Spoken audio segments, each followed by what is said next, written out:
네, 안녕하세요. 날씨도 쌀쌀한데 참석하시느라 너무 수고하셨습니다. 여러분들이 이제 한 주간 동안 우리가 함께 성경을 배우기 위해서 모였는데 이 성경을 잘 관심만 가지고 들어보시면 정말 나를 이 자리에 인도하신 분이 바로 이렇게 중요한 문제가 있기 때문에 인도하셨구나. 그런 마음이 생김과 아울러서 여러분 인생이 완전히 바뀔 수 있는 삶에서 가장 소중한 시간이라는 것을 스스로 분명히 알 수 있을 겁니다. 그래서 그런 기대감을 가지고 함께 같이 성경 배워보도록 하겠습니다. 제가 기도드리겠습니다. 우주와 그 가운데 만유를 창조하신 살아계신 하나님 아버지, 감사드립니다. 사람은 어머니 모태에서부터 하나님의 손길을 따라서 지음을 받고 또 하나님이 창조하신 햇볕을 쬐고 공기를 숨쉬며 물을 마시고 그 은혜 가운데 살아가지만 우리 인생들은 너무나도 어리석고 연약하여서 우선 당장 눈에 보이지 않는다는 이유 때문에 그 하나님의 존재에 대해서는 너무나도 무관심한 채 오직 눈에 보이는 육신적이고 현실적인 문제만 골몰함으로 말미암아 참으로 하나님의 존재와 또 하나님이 우리를 창조하신 목적, 또 우리가 죽음 너머에 어디로 가고 있는 것인지 우리의 궁극적인 운명에 대해서 조금도 알지 못한 채 살아가고 있는 것이 엄연한 현실이 아닌가 깊이 생각해 보게 됩니다. 그러한 가운데서는 나름대로의 한 토막의 인생을 성실히 살았다고 자부해 보지만 되돌아 곰곰이 생각을 해보면 남는 것이라고는 아무것도 없는 허전하고 허무한 삶이라는 것을 우리가 경험 속에서 알고 있습니다. 그러한 안타까움으로부터 저희들을 불러서 성경을 배울 수 있는 복된 기회를 주신 주님께 감사드립니다. 오늘부터 시작되는 성경 강연에 잘 귀 기울여서 말씀을 듣는 가운데 참으로 살아계신 창조주 하나님을 발견하고 그 하나님과 올바른 관계를 맺음으로 인생의 모든 목적이 이루어지는 참된 행복의 실체를 깨닫는 축복의 시간이 될 수 있도록 은혜 베풀어 주시옵소서. 오늘 강연의 시종을 주님께 온전히 부탁드리며 주 예수님 이름으로 간절히 기도드렸습니다. 아멘. 성경 첫 번째 성경이니까 아주 쉬운 데를 하나 찾았습니다. 그 기념으로 오신 기념으로 본인 성경을 직접 한번 펴서 보시면 제일 좋겠고 그것도 조금 힘드신 분들은 앞에 여기 자막을 띄워놨으니까 보시면 되겠습니다. 창세기 10장 25절 말씀입니다. 제가 읽겠습니다. 에벨은 두 아들을 낳고 하나의 이름을 벨렉이라 하였으니 그때 세상이 나뉘었으며 벨렉의 아우의 이름은 욕단이며 여기 에벨 사람 이름이 나오는데 조금만 한번 기억해 보세요. 에벨이라는 사람이 있고 그 사람이 두 아들을 낳았는데 그 하나의 이름이 벨렉이다 그랬고 둘밖에 안 나와서요. 지금까지 한 100명 나오면 부담이 되겠지만 손가락으로 꽂을 수 있으니까 부담 없이 조금 기억을 해보는 겁니다. 이 벨렉이라는 아들을 낳았을 때 세상이 나뉘어졌다. 다른 성경에는 이 지구 땅덩어리가 갈라졌다. 그렇게 되어 있습니다. 그리고 벨렉의 아우의 이름은 욕단이다. 사람 이름이 셋이 나오잖아요. 이 똑같은 내용이 다른 성경에도 기록이 되어 있습니다. 역대상 1장입니다. 인간의 역사를 기록한 성경이라는 겁니다. 여기 19절에 에벨은 두 아들을 낳아 하나의 이름을 벨렉이라 했으니, 아까 그 이름 기억한 보람이 있죠. 에벨이 나오고 벨렉이 또 반복해서 나왔습니다. 벨렉이라 했으니 이는 그때 땅이 나뉘었으며, 아까는 세상이 나뉘어졌다 그러는데 여기는 땅이 이 지구 땅덩어리가 갈라졌다는 겁니다. 그 아우의 이름은 욕단이며, 사람 인명은 똑같은데 요 내용이 조금 단어만, 내용은 같은데 단어만 조금 차이가 있을 뿐이죠. 자, 이제 어떤 분들은 이런 말씀을 들으면, 아이고, 이 성경 강연이라고 왔었는데 무슨 이거 지구과학 시간이 뭐이다, 잘못 온 것이 아니냐, 부담은 갖지 마시고, 성경에 이런 내용이 있다는 것을 제가 하나 소개를 해드리는 겁니다. 자, 이런 것은 적어도 종교적인 내용은, 또 도덕적인 내용은 아닌 거잖아요. 많은 사람들이 성경에 대해서 선입견을 갖고 있습니다. 성경 그러면 기독교라는 종교가 있고, 그 종교를 신봉하는 사람들이 삶의 지침서로서 믿는 내용으로서 어떤 종교적인 경전이 아니냐, 그렇게 선입견을 갖고 있는데, 여러분 그런 선입견을 제가 좀 내려놓으신 것이 좋겠다는 의미에서 그 한 토막을 소개해 드린 겁니다. 자, 이런 내용은 적어도 종교적인 내용은 아닌 거지 않습니까? 도덕적인, 원수를 사랑하라는 도덕적인 내용도 아니에요. 어떤 인간 역사 속에 있었던 역사의 한 사건을 소개하고 있는 겁니다.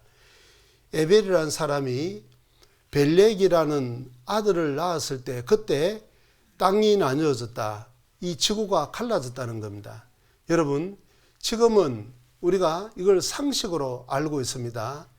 제 기억으로도 제가 초등학교 한 5학년 정도의 학교에서 배운 것으로 기억을 하고 있고, 이따 제가 중학교 교과서를 소개해 드리겠습니다만, 이 교과서에서도 수록되어 있는 세상 모든 사람들이 객관적으로 알고 있는 사실이다, 그 말입니다. 자, 그런데 그런 내용이 왜 성경에 있을까? 그걸 우리가 좀 생각을 해보자는 겁니다. 이 사실을 처음으로 발견한 것은 그렇게 오래되지 않았습니다. 1915년, 지금부터 정확하게 어떻게 빨리빨리 계산해 보세요. 빼면 얼마예요? 111년 전인가요? 자, 그때 독일의 과학자 베게너라는 사람에 의해서 이게 처음으로 발견이 되어서 발표가 되었습니다. 그 사람은 이런 것을 어떻게 알아냈을까?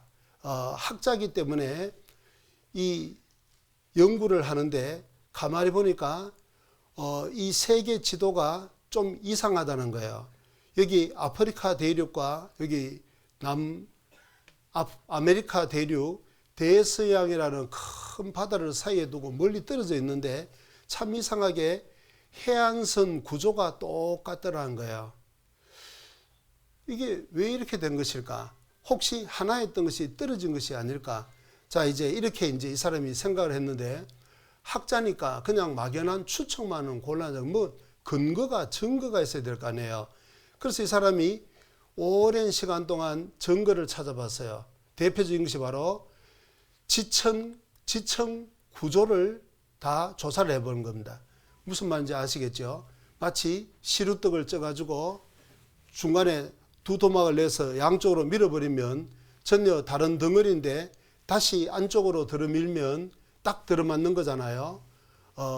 고물은 고물층끼리, 떡층은 떡층끼리 딱 들어맞는 겁니다. 그런 식으로 돼 있다는 거예요.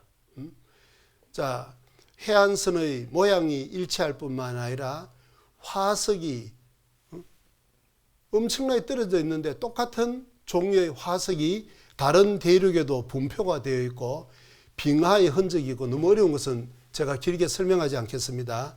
그리고 지질 구조의 연속성이라는 것은 뭐냐면, 이것은 1960년대에 들어서 왜 지구상에 이런 지진이 빈번하게 발생하는 것이냐, 그 좀 근본적인 대책을 세울 수가 있을까 연구를 하다가 발견한 것이 바로 지구판 구조론이라는 겁니다. 많이 들어보셨죠? 자, 이제 그런 것들을 쭉 이 사람이 찾아내면서 그리고 그 중에 대표적인 것이 하나가 말씀드렸던 지층 구조가 딱 똑같다는 겁니다. 이렇게 멀리 떨어져 있는 양대 대륙의 지층 구조가 말이에요. 그래서 1915년 독일의 베게너라는 사람이 발표를 했어요. 많은 사람들이 처음에는 비웃었지만 나중에 계속 밝혀지는 증거 때문에 다 믿을 수밖에 없었습니다. 자, 그리고 지금은 이것이 베이직 사이언스다. 기초과학이라는 겁니다. 만류 인력의 법칙을 발견한 이래로 사람들이 정확한 과학적인 패러다임을 가질 수 있었고 그 이후로 그걸 바탕으로 과학이 급격하게 발달을 한 것처럼 말이에요. 이 지금 지구상에 있는 현상을 이해하기 위해서는 이 대륙 이동이 이해되지 않고는 나머지가 안 풀린다는 겁니다. 기초 과학이라는 겁니다. 그리고 지금은 학교에서도 우리나라에서는 중학교 1학년부터 가르칩니다. 판게아, 최초의 하나의 대륙이 바로 판게아라는 대륙이고, 자, 그것이 지금처럼 이렇게 떨어져 나서 그 5대양 6대륙으로 이루고 있다는 겁니다. 아까 읽어봤던 그런 내용들입니다. 자, 지금 또 우주선에서 바다를 투시해서 찍으면 어떻습니까? 이 대서양 중간에 지금 또 화산대가 활동하고 있는 겁니다. 이 엄청난 열에 의해서 이 대륙이 갈라졌다는 거예요. 한번 보시죠. 그러면 육지는 어떻게 갈라지는가 알아보기로 하죠. 대륙의 땅덩어리는 바다보다 훨씬 많은 양의 열을 보존할 수 있습니다. 편의상 땅덩어리를 담열하고 생각해 보기로 합니다. 열이 모이면은 위쪽으로 치미는 게 당연합니다. 그 결과 대륙이 융기하면서 갈라지게 되는 것이죠.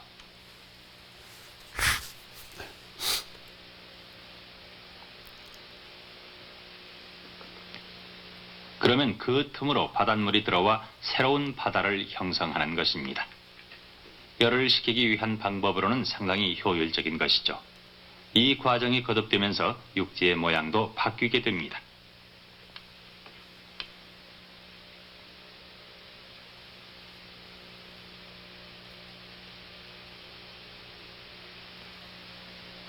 예를 들자면 대륙의 모양인데 오늘날의 대륙 모양이 과거의 모양과는 상당히 다르다는 것입니다.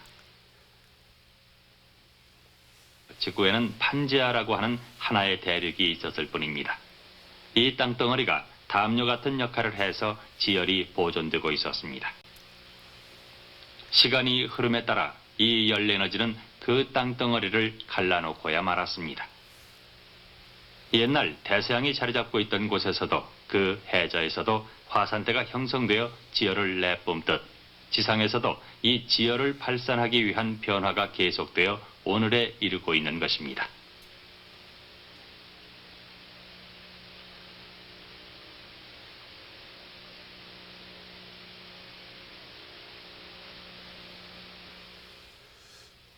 자, 여러분 어떻게 생각하세요? 제가 성경에 이 두꺼운 성경의 한 부분을 소개해 드렸을 뿐인데 참 이상하지 않습니까?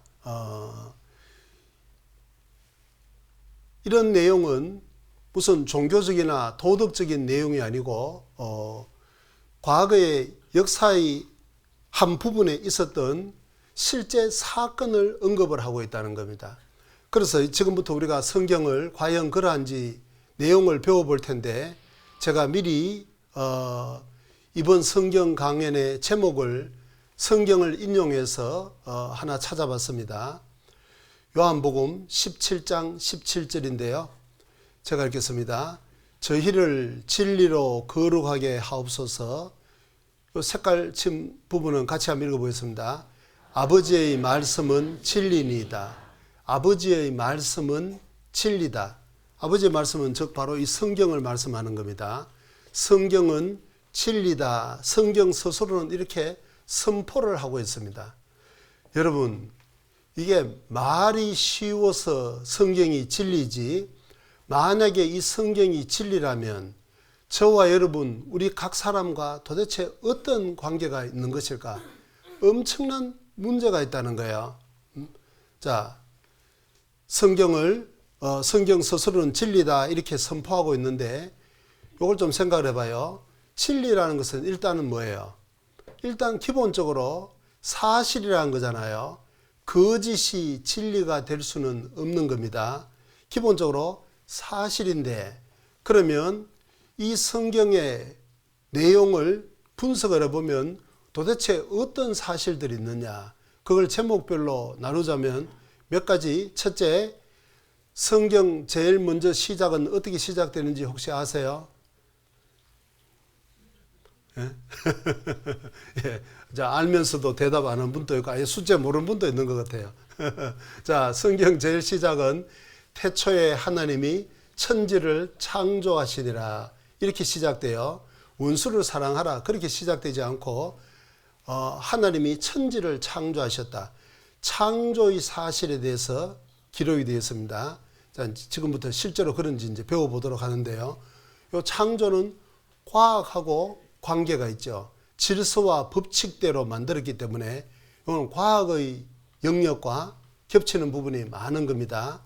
자, 그리고 이제 창세기 2장에 들어가면 인간 역사가 시작됐다는 에덴 동산부터 시작을 합니다. 자, 그러니까 역사가 기록되어 있고 또 성경 제일 마지막은 영원한 영적인 사실까지 기록을 하고 있습니다. 먼저 성경 제일 마지막을 찾을 텐데 여러분, 마지막이라는 것이 주는 의미가 뭐겠습니까? 마지막, 결론이라는 거잖아요. 그러니까 하나님이 이 성경이라는 책을 기록한 결론이라는 겁니다. 그러니까 아주 중요하다 그 말입니다. 우리가 성경의 결론을 먼저 한번 직접 찾아보겠습니다. 성경 요한계시록 21장을 펴봅니다.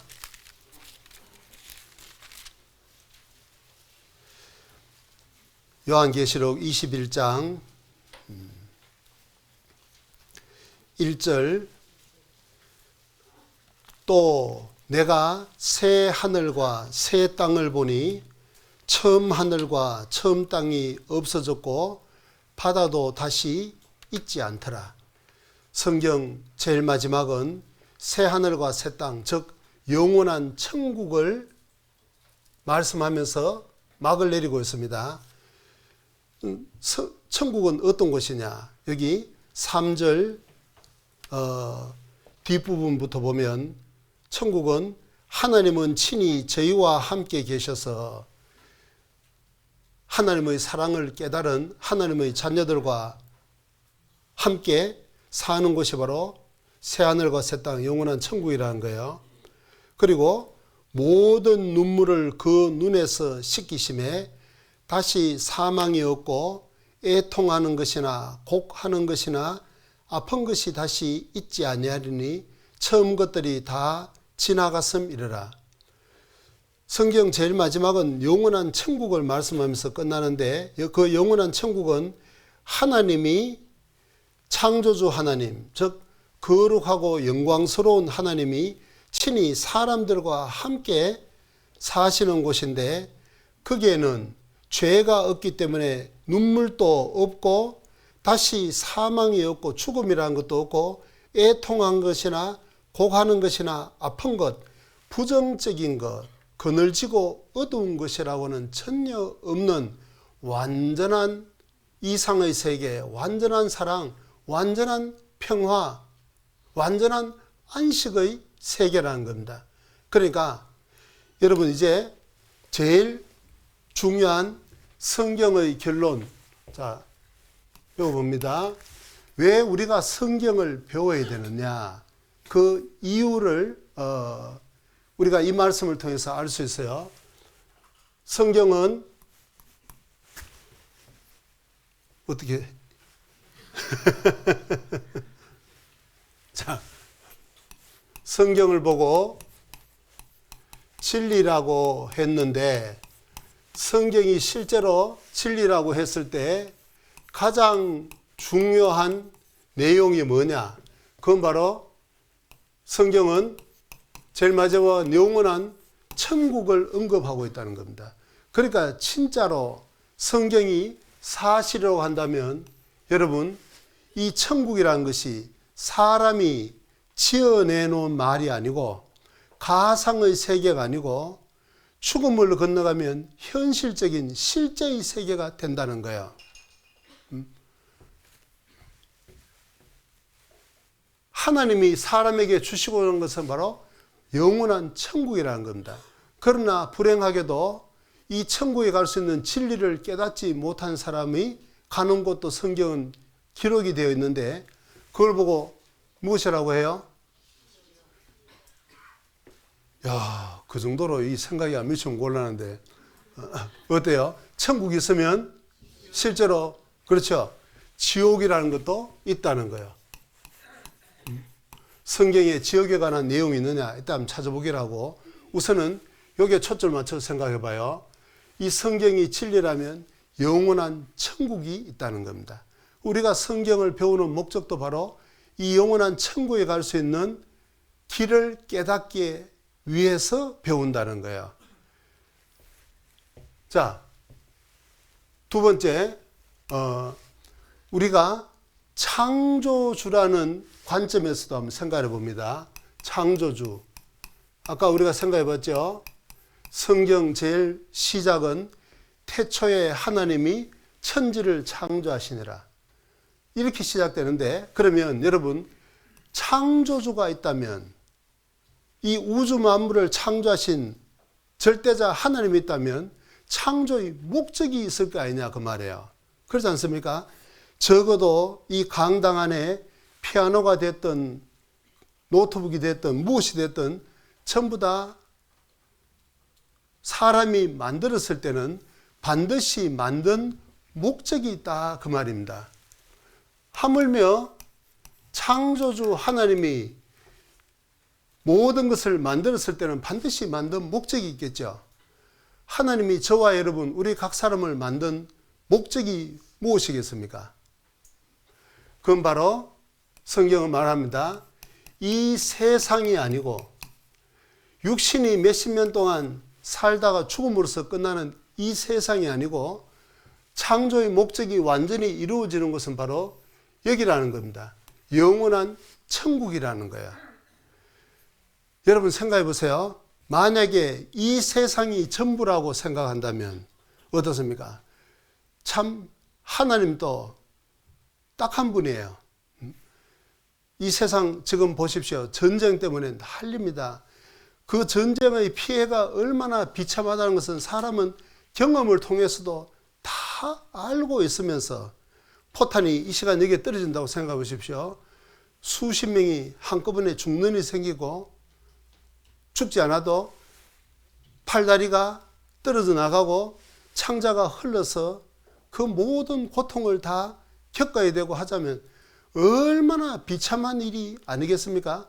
부모가 죽어서 전쟁 고아가 생기고 애들은 울고 사람은 부르짖고 야 그렇게 참혹한 것이 전쟁이라는 것을 알면서도 그런 짓을 하는 사람 보면 참 이상하지 않습니까?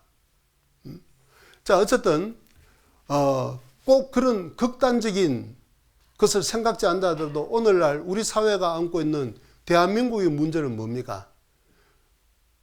예전은 듣도 보도 못한 보이스 피싱이다 무슨 뭐 전세 사기다 난립니다. 돈 몇 푼 때문에 사람을 죽이고 서슴없이 거짓말을 하고 나의 유익을 위해서 사람을 완전히 인생을 망가뜨리는 그런 죄가 충만합니다. 이 세상이 전부라고 한다면 창조주도 한심한 부이다 그 말입니다. 그렇지 않습니까? 그러나 절대로 그렇지 않다는 거예요.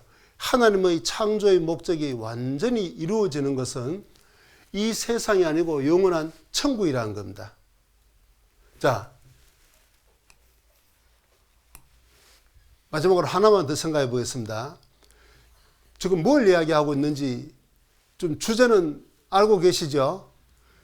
우리가 왜 성경을 배워야 되느냐? 성경에서 말씀하고 있는 가장 중요한 주제, 가장 중요한 내용이 뭐냐? 성경이 말씀하는 방향성을 이야기하고 있는 겁니다. 그걸 확실히 알지 못하고 이 성경을 보면 들을 때는 뭐 다 맞는 이야기 같은데 돌아가서 생각해 보면 남는 것은 아무것도 없는 겁니다. 내가 오늘 가서 뭘 들었더라? 그런 이야기를 내가 왜 들어야지? 남는 것은 전혀 없다 그 말이에요. 예를 들면 아까 우리가 배워봤던 이 대륙 이동이라는 거. 자, 지금은 전 세계 모든 사람들이 그게 진리라는 것을 알고 어린 학생들부터 그걸 가르치는데 그게 사실이라는 증거는 무수히 많다 그 말이에요. 자, 그런데 그게 단편적으로 사실이라 하더라도 죽음 너머에 모든 것이 다 끝나버리고 잠자는 것처럼 모든 것이 무로 돌아간다면 그게 뭐 대륙이 갈라졌든 말든 그게 나하고 무슨 상관이 있냐 그 말이에요. 이제 내일부터 배울 에덴 동산이 있었든 말든 이 성경이 사실이든 말든 나하고 무슨 상관이 있냐 그 말이에요. 그러나 여러분 잊지 마십시오. 이 성경이 사실이라고 한다면 그 수많은 사실 가운데 가장 중요한 내용이 있을 게 아니냐 그 말이에요. 하나님이 무엇 때문에 이 성경을 기록한 것인지, 무엇 때문에 이 우주 만물을 창조한 것인지 분명히 목적이 있을 게 아니냐 그 말이에요. 그 목적을 지금 말씀드리고 있는 겁니다. 바로 천국의 목적을 두고 모든 것이 만들어졌고 모든 것이 기록됐다 그 말입니다. 이걸 꼭 잊어버리시면 안 됩니다. 자, 그 다음 나머지는 성경의 주인공이라는 관점에서 한번 생각해 봅니다. 여러분, 성경의 주인공은 누구였습니까? 어떤 사람들은 하나님 그런데 영 틀린 말은 아닌데 정답은 아니에요. 그 하나님이 인간의 몸을 입고 오신 분이 바로 있는데 그분이 바로 예수님이라는 겁니다. 예수님. 그래서 구약은 바로 예수님을 보내주시겠다는 약속이고 신약은 그 약속이 이루어졌다는 것 그리고 그 예수님이 다시 오신다는 약속인데 어떤 형태로든 구약이든 신약이든 성경 전체의 주인공은 바로 예수님이라는 겁니다. 자, 그러면 예수님의 생애에 있어서 가장 중요한 것은 뭘까? 그분의 탄생도 있고 사생애, 공생애, 죽음, 부활, 성천, 현재의 사역 많은 것이 있지만 가장 중요한 것이 무엇이겠습니까? 결국은 바로 죽음과 부활입니다. 예수님의 죽음과 부활.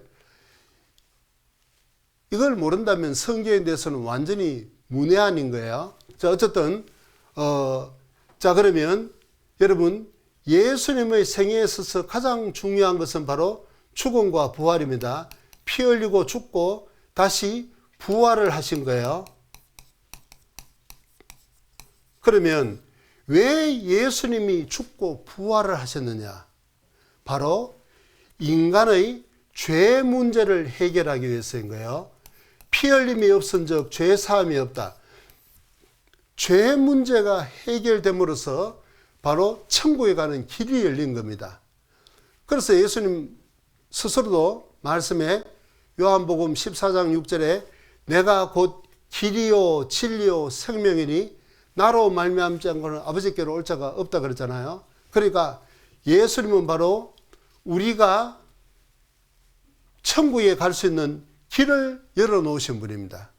자, 그러니까 보세요. 성경을 어떤 각도에서 보더라도 성경이 지향하고 있는 성경이 말씀하고 있는 우리에게 전하고자 하는 메시지는 딱 한 가지인 거예요. 그게 바로 뭐죠? 영원한 천국에 갈 수 있는 그 진리를 우리에게 전하기를 원한다는 겁니다. 딱 그 하나에 초점이 모아져 있다는 거예요. 그런데 오랫동안 교회는 다니는데 글쎄 천국 뭐 어떻게 생각이 있는 것 같기도 하고 어떻게 생각이 없는 것 같기도 하고 그 죽어봐야 아는 것 아니냐. 자, 이런 식으로 믿고 있는 분들도 많고 아예 성경을 모르는 분들은 뭐 여기에 대해서는 거의 생각을 해보지 않았을 테니까 보십시오. 이 성경이 말씀하고 있는 가장 핵심 내용은 바로 여기에 있다는 겁니다. 여러분, 말이 쉬워서 천국과 지옥이지 죽음 너머에 실제로 영원한 천국과 영원한 지옥이 있다면 이보다 더 중요한 문제, 이보다 더 심각한 문제가 세상에 어디 있겠냐 그 말이에요. 그러니까 이런 엄청난 내용을 놓고 우리가 이 성경을 배우는 겁니다. 다시 한번 말씀드리자면 절대 여러분들을 앞으로 이 교회에 나오시라고 초청하는 그런 기독교를 전하는 것하고는 전혀 다른 문제라는 겁니다. 자, 그래서 요걸 꼭 좀 생각을 하시고 이제 성경을 배우시는 겁니다. 거듭 성경의 마지막 부분은 영원한 천국을 말씀한다는 것. 시간이 없으니까 제가 길게 반복하지 않겠습니다. 성경은 천국에 대해서 제일 마지막 부분에 자세히 묘사하고 있습니다. 전부 보석으로 되어져 있고 길은 황금으로 꾸며져 있고 하나님이 가장 중요한 것은 환경이 좋다고 천국이 될 수는 없는 것이죠. 거룩하신 하나님이 자신의 백성들과 함께 사는 곳이라는 겁니다. 생명수 강이 흐르고 완벽한 완전한 이상의 세계라는 겁니다. 하나님은 이걸 우리에게 주시기를 원한다는 거예요. 자, 그런데 이걸 깨닫지 못한 사람이 가는 또 다른 장소가 있습니다. 히브리서 9장 27절에 한 번 죽는 것은 사람에게 정하신 것이요 그 후에는 심판이 있으리니. 한 번 죽는 것은 사람에게 정하신 것이다. 이 교회 전혀 나오지 않는 분들도 성경을 처음 접하는 분들도 이것은 다 인정하시죠. 생자 필멸이다. 그건 법칙인 겁니다. 태어난 이상 죽지 않는 사람은 단 한 명도 없는 거예요. 근데 문제는 뭐냐면 성경이 사실이라면 그 후반 구절도 사실이라는 거예요. 그 후에는 죽음 후에는 심판이 있다는 겁니다. 여러분, 만약에 성경이 진리라면 이 말씀도 사실인 겁니다. 정말 죽음 너머에 죽음으로 끝이 아니고 어떤 사람들이 생각하는 것처럼 잠자는 것처럼 편안한 그런 세계가 아니고 정말 심판을 받고 죄가 있으면 영원한 지옥의 형벌로 들어간다면 이보다 더 심각하고 더 엄청난 문제가 어디 있겠냐 그 말이에요. 보세요. 사람이 교통사고를 당할 확률은 약 35%가 된다고 합니다. 암에 걸릴 평생 한 사람이 암에 걸릴 확률은 이보다 조금 높아서 37.3%가 된다 그래요. 사람들은 이 확률이 때문에라도 자동차 보험을 준비합니다. 여기 차는 몰고 다니는데 자동차 보험 안 드신 분 빨리 드세요. 사고 나면 만약에 말이에요. 몇 푼 아끼려고 하다가 완전히 큰 낭패를 볼 수가 있는 거지 않습니까? 자, 그래서 사람들은 보험을 준비하고 보험을 들으면 일단 안심을 합니다. 어지간한 것은 사소한 것은 이 보험에서 다 해결해 준다는 그 안도감을 주는 거잖아요. 암에 걸릴 약 3분의 1의 이 확률 때문에라도 사람은 암보험을 준비합니다. 뭐 여러 가지 그런 내용도 복잡하잖아요. 자, 이런 것을 보고 이 세상을 살아가는 지혜라고 할 수 있을 거예요. 무방비 상태로 아무 생각 없이 뭐 설마 그 나한테 이루어지겠냐 그러다가 아주 고약한 암에 걸리면 자기 혼자 힘으로 감당이 안 되면 주변에 자녀들에게 또 주변 사람들에게 큰 그 피해를 줄 수가 있는 거잖아요.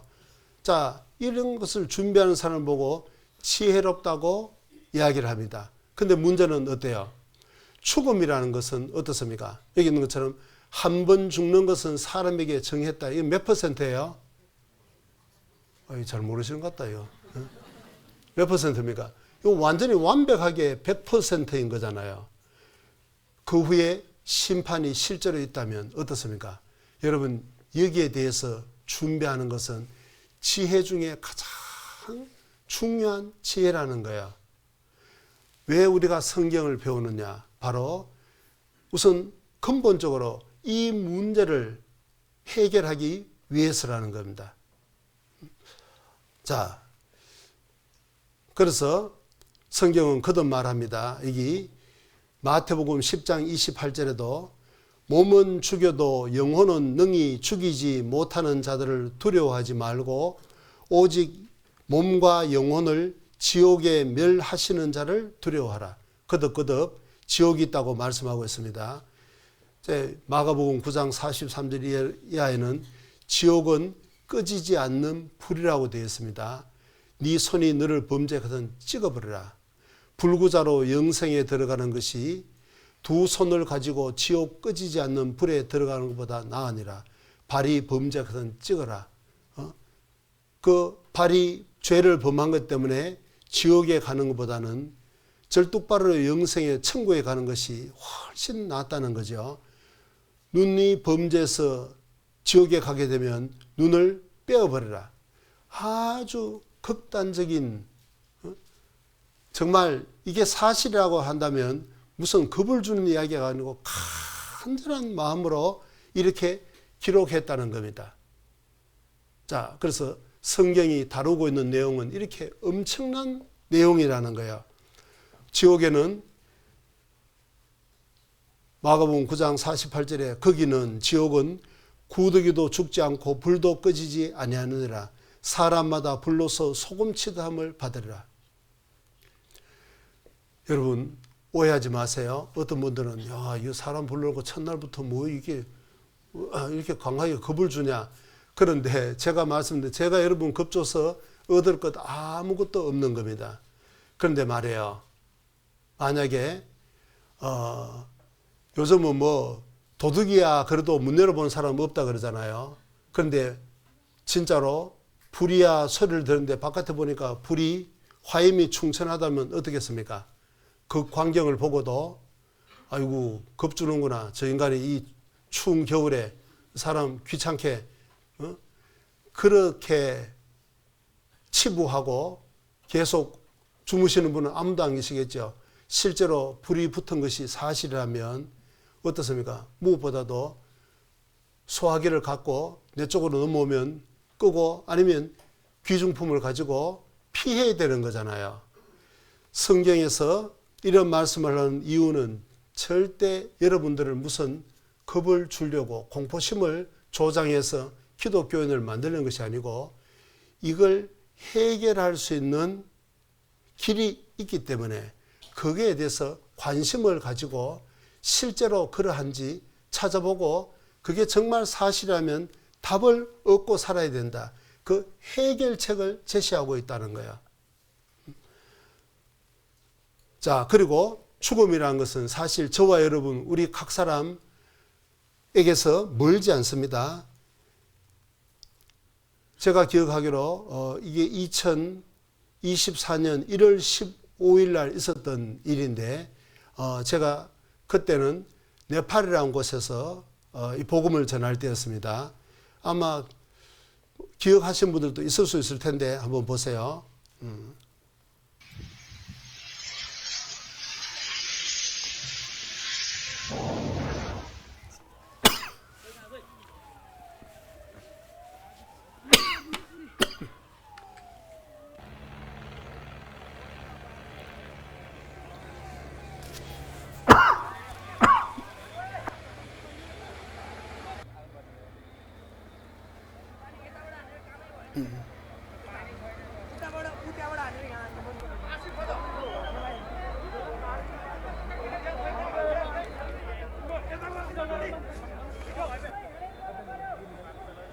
예, 이 네팔 포카라는 지역에 있었던 약 한 2, 3년 전에 있었던 사건입니다. 그 포카라는 곳은 한 자리에 자기 집 마당에 앉아가지고 8,000m가 넘는 고봉을 동시에 볼 수 있는 세계에서 유일한 곳이라 그래요. 전 세계 8,000m 이상이 되는 고지가 높은 봉우리가 약 14개인데 약이 아니라 정확하게 14개죠. 그 중에 8개가 네팔 안에 있고 그 8개 중에 한 자리에서 3개를 볼 수 있다는 겁니다. 아주 유명한 것이 안나푸르나는 많이 들어보셨죠? 뭐 더울라 길이 같은 이제 이런 봉우리인데요. 제가 그때 여기서 전도를 했는데 이날 수십 통의 전화를 받았습니다.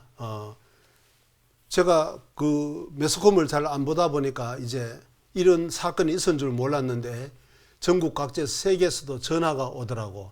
뉴스를 보니까 선교사님이 전도하는 곳에 비행기가 추락을 했다는데 안 탔냐고. 탔으면 전화를 받을 리가 없었겠죠. 자, 이제 제가 했던 우리 교회당에서 200m도 되지 않았습니다.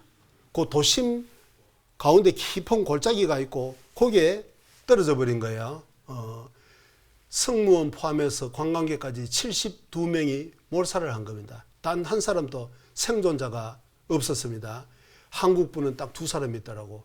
군인, 아버지가 직업 군인이고 방학 1월 15일이었으니까 방학을 맞이해서 아들과 함께 좋은 추억을 남기기 위해서 많은 비용을 지불하고 여기 왔던 거죠. 아마 오면서는 안나푸르나도 보고 우리가 저기에 트레킹을 할 거라고 저기까지 갈 거라고 많은 계획을 이야기하고 정말 설레는 마음으로 왔을 겁니다. 그런데 땅에 내려보지도 못하고 이렇게 황천의 객이 되었다는 거야. 어떻습니까? 죽음이라는 것은 우리 각 사람에게서 멀리 떨어져 있지 않습니다. 언제든지 우리는 여러 가지 사고로 죽을 수 있고 또 그렇지 않더라도 병으로 결국은 다 늙어서 우리는 언젠가는 이 세상을 떠나야 되는 것이잖아요. 여러분, 우리가 지금 살아서 이렇게 대화를 하고 숨을 쉬고 대화를 하는 것을 보고 현실이라고 그래요. 자, 그러나 만약에 이 성경이 사실이라면 죽음 너머의 현실은 무엇이 되겠습니까? 성경이 사실이라면 죽음 너머에는 우리는 둘 중에 어느 한 곳에 가 있을 겁니다. 이 성경을 통해서 하나님을 발견하고 죄 문제가 해결된 사람은 영원한 천국에, 그렇지 못한 사람은 이 자리에 지금 함께 숨을 쉬고 웃고 하고 있지만 죽음 이후에는 영원한 이별이 있을 수 있다는 거야. 자, 그래서 우리가 성경이 사실이라는 것은 사실 엄청난 내용을 다루고 있다는 거예요. 자, 그래서 지금까지 배운 것을 성경의 한 구절로 요약을 해보겠습니다. 요한복음 5장 39절입니다. 왜 우리가 성경을 배워야 되느냐? 같이 읽어보죠. 너희가 성경에서 영생을 얻는 줄 생각하고 성경을 상고하거니와. 예, 됐습니다.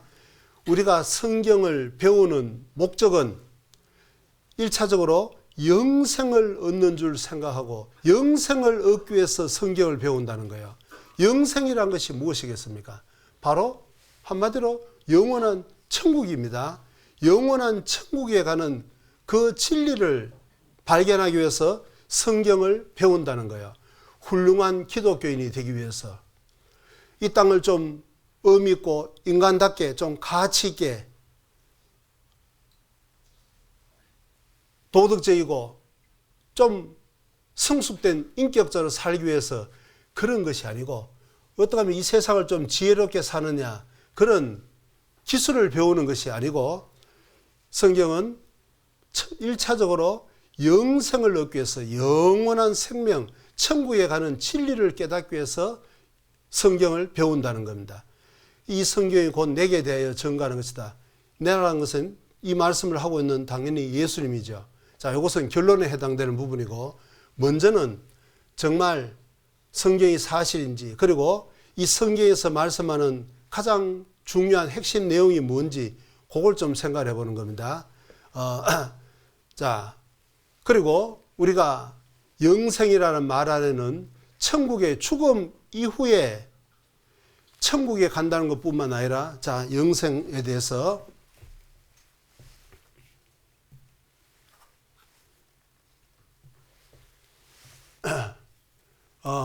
성경을 배우는 목적은 바로 영생을 얻기 위해서다. 그런데 영생은 우선 크게 하나는 죽음 이후의 영원한 천국입니다. 그런데 여기에만 국한되는 것이 아니고 이 땅을 살면서도 현실을, 이 세상을 살면서도 영생이라는 말에는 완전한 행복이라는 내용이 포함되어 있다는 거야. 자, 여기에 대해서 조금 생각을 해보겠습니다. 여러분 보세요. 여러분 삶의 목적이 무엇입니까? 무엇 때문에 사십니까? 이 세상 어느 나라에 가서 어떤 사람을 만나서 물어본다 하더라도 왜 사십니까? 살아가는 목적이 뭡니까? 물으면 대답은 다 똑같습니다. 단어는 조금씩 다를지 몰라도 내용은 똑같다 그 말입니다. 그게 뭐냐? 행복이라고 대답합니다. 여러분들도 동의하시죠? 왜 사느냐? 예, 행복하기 위해서.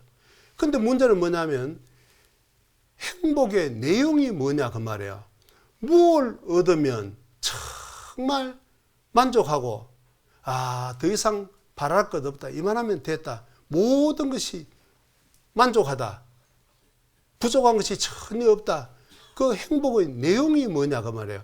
무엇을 얻으면 정말 마음에 다시는 요즘 말로 하면 스트레스도 없고 걱정도 근심도 고민도 부족한 것도 부러운 것도 아무것도 없고 완전한 만족의 상태, 완전한 행복의 상태. 무엇을 얻으면 그 행복이라는 것이 오겠습니까? 사람들은 1차적으로 돈을 생각합니다. 자, 돈이 행복을 줄 거다. 여기도 부부싸움의 절반 이상이 돈 문제다. 그러면 돈만 있으면 아무런 문제가 없겠냐 그 말이에요. 잘 아시죠? 전혀 모르는 것 같은데. 어때요? 현대의 정주행 회장입니다. 이 언제적 사진이냐면 이분이 초등학교도 다 졸업을 못한 분인데 정말 근면 성실 그것만 가지고 됐겠어요. 운이 따라서 세계적인 재벌이 되었는데 문제는 뭐냐면 돈은 가장 많이 쓸어 담았는데 이 항상 권력 앞에 좀 불만을 느낀다 그 말이에요. 자, 어쨌든 길게 설명은 드릴 필요가 없을 것 같아요. 자식들, 내가 직접 대통령 한번 해야 되겠다. 대통령 나왔을 때 이제 그때 사진인 거잖아요. 낙마를 해서 아주 좀 변을 당했지만 어쨌든 간에 보세요. 이분이 가지고 있는 그 돈이 행복을 줬더라면 이런 일을 했겠냐 그 말이에요. 자, 그러면 돈 가지고는 조금 부족한 것 같다. 그러면 뭐냐? 권력을 가지면, 이분이 추구했던 권력을 가지면 행복할까? 이 누군지 젊은 사람들 모르는 분도 계실 것 같아. 하여튼 이렇게. 자, 어떻습니까? 친구한테 권자를 물려주면 보장받을까 기대감을 가지고 줬더니 이게 배신해서 백담사를 보냈다. 자, 또 다른 어떤 전직 대통령은 고향 뒷산에 올라가서 투신을 하는 분도 계시고 생각해 보세요. 아마 처음 권력을 잡았을 때는 참 모르긴 몰라도 좋았을 겁니다. 아마 내가 그 입장 됐다면 한 몇 달은 구름 위를 떠다니는 기분이었을 것 같아요. 그런데 그게 돈이든 권력이든 일상이 돼버리면 아무런 의미가 없어져 버린다는 거야. 좀 나이 먹은 티를 내서 죄송합니다만은 저희들 어릴 때 컸던 시절을 이렇게 추억을 해보면 어릴 때 제일 행복했던 때가 언제예요? 이 밥에 고깃국을 먹었을 때. 이 말이 안 통하는 것 같은데 이쪽에는. 이 밥이 뭔지 알아요?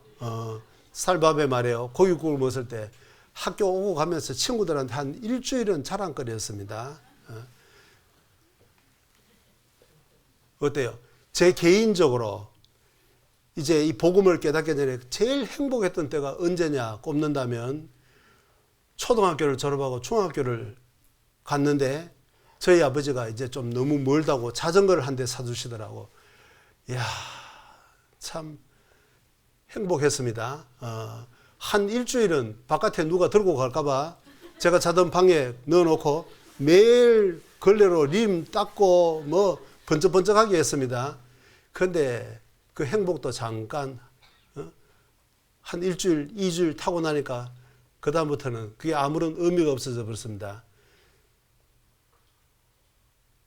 제가 월급을 받아서 차를 섰을 때도 마찬가지였겠죠. 한 1, 2주는 그렇게 행복했는데 일상이 돼버리니까 아무것도 아니더라 그 말이에요. 요즘 어떤 사람이 말해요. 나 오늘 하얀 쌀밥에 고깃국 먹었다 그러면 그게 뭐 다 먹는 걸 가지고 그걸 뭐 그런 이야기를 왜 하냐고 아무도 공감 못 하겠죠. 보십시오. 돈이든 그게 권력이든 무엇이든 일상이 되어버리면 아무런 의미가 없어져 버린다는 거예요. 그래야 안 그래요? 아름다운 자연 경관도 마찬가지였습니다. 그 히말라야라는 것도 말이에요. 그걸 보려고 전 세계 사람들이 엄청난 돈을 여기 아까 보셨잖아요. 어떤 사람은 그걸 보러 오다 죽으면서까지 죽을 확률이 상당히 높은데도 찾아오는 거잖아요. 그 아름다운 광경이 나에게 행복을 준다고 생각하니까 오는 거 아니에요? 근데 막상 그 나라에 가서 살아봐요. 매일 봐봐요. 아무런 의미도 없어요. 제가 호주 시드니라는 곳에 한 6년 정도를 살았는데 떠오르는 이미지가 어떤 것이 떠올라요? 바다가 있고 오페라 하우스가 그림처럼 있고 하버 브릿지라는 것이 있고 참 가보기 전에는 아주 크게만 가면 정말 마냥 행복할 거라고 유토피아라고 생각했습니다. 그런데 1년 살다 보면 1년에 한국에서 손님 안 오면 한 번도 안 나갑니다. 그거 봐봐야 아무런 의미가 없다 그 말이에요. 그렇지 않습니까? 자, 그것처럼 보세요. 우리가 그동안 그렇게 찾았던 돈이라는 것도 권력이라는 것도 명예라는 것도 이게 잠깐 그 순간이지 이게 일상이 돼버리면 아무런 의미가 없다는 겁니다. 다 경험한 거 아니에요? 자, 어떤 사람은 쾌락이라는 것을 찾아보고 소용없죠. 재벌 2세들이 처음 마약이라는 걸 많이 하잖아요. 점점 더 극단적인 쾌락을 찾고 사람이 완전히 그냥 황폐해지고 폐인이 되어버리는 거다는 거예요. 사랑이라는 것도 마찬가지죠. 처음 결혼하기 전에 남녀가 열심히 사랑할 때는 세상에 다른 가정 다 풍지박산 나도 우리 둘만큼은 영원히 행복할 거다. 다 그런 기대감을 가지고 있으니까 결혼하지. 저 인간하고 몇 달 못 갈 거다 하면 누가 결혼하겠냐고. 그런데 어때요? 살아보면 어떻습니까? 다 그런 거지 뭐 그런 거야. 그러길래 미안해. 이쪽은 몰라도 돼요. 처음 들어보는 것다. 처음 만나 연애할 때 상냥하던 그녀가 이렇게도 변할 줄이야. 하루 종일 무슨 불평 그렇게도 많은지 그러길래 여자인가 봐. 요 공감하시는 분들이 많으신데 저 뒤에 머리 허연 분들 남자는 뭐 별 볼 일이 있느냐. 어? 처음 만나 연애할 때 자상하던 그이가 이렇게도 변할 줄이야. 하루 종일 말도 없이 무뚝뚝한 저 인간 속상해요. 어쩌면 좋아. 내가 그때 정말 내 발등 내가 찍던 날이지 어떻게 하필 골라도 저런 인간을 내가 골랐을까. 너무 실망하지 마세요. 염세주의적으로 흐르라. 어쨌든 간에 막상 그 사랑이라는 것도 가슴을 설레게 하고 가슴을 뛰게 하고 삶에 활력을 주던 그 사랑이라는 것도 막상 그게 일상이 되면 아무것도 아닌 것이 되어버린다 그 말이에요. 참 이상하지 않습니까? 여러분 그럼 무엇을 얻으면 완전한 만족, 완전한 행복이 있겠습니까? 저는 어릴 때 저희 아버지가 약주를 하시면 즐겨 부르던 노래가 있었습니다. 이 풍진 세상을 만나서니 너의 희망이 무엇이냐. 부귀와 영화를 누려서면 희망이 족할까. 뒤에는 그만하겠습니다. 그럼 어릴 때 꿈결에 어렴풋하게 들으면서 그래 나는 무엇을 얻으면 행복할까? 무엇을 얻으면 생각을 해봤습니다. 돈이냐? 학교에 오니까 선생님이 남자는 돈이나 권력이나 둘 중에 하나를 잡아야 된다 그래요. 그런 줄 생각했습니다. 그런데 점점 경험적으로 알아가는 것은 이게 전부 일시적인 것이지 영원한 것은 조금 시간이 지나면 아무런 의미가 없어져 버린다는 거예요. 자, 그런데 여러분 사람에게 완전한 만족, 완전한 행복을 주는 것은 무엇이겠습니까? 잠깐 쉬다 가겠습니다. 딱 5분입니다. 네. 늦게 못 듣습니다. 네.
건강박수입니다.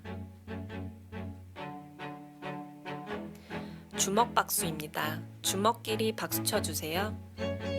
만성 두통이나 어깨 부위 통증을 예방하는 박수입니다.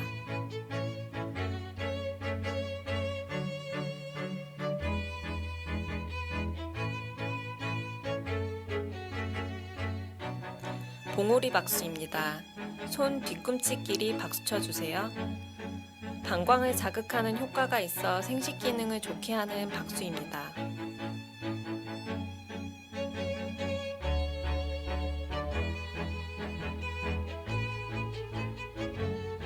손등 박수입니다.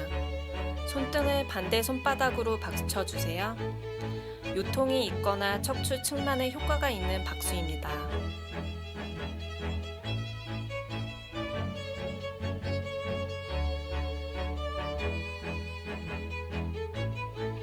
손가락 박수입니다.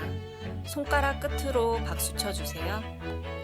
손가락 끝에 얼굴 혈이 모여 있어 만성 비염이나 눈이 자주 피로해지는 사람에게 효과 있는 박수입니다.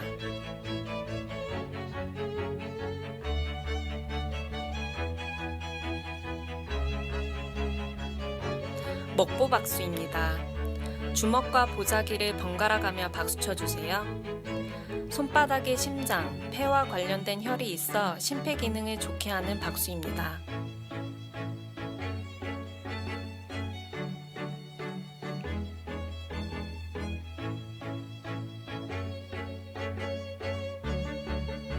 손바닥 박수입니다. 손바닥끼리 박수 쳐주세요. 손바닥의 마찰, 진동을 통해 모든 경혈이 자극을 받고 혈액순환을 도우며 장 기능을 좋게 하고 갑상선, 당뇨, 합병증에 효과가 있는 박수입니다.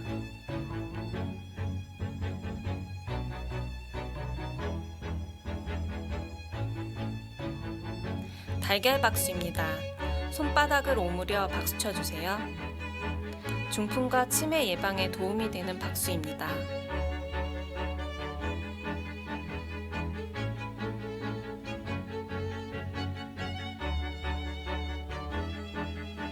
목뒤 박수입니다. 목 뒤에서 손을 모아 박수 쳐주세요.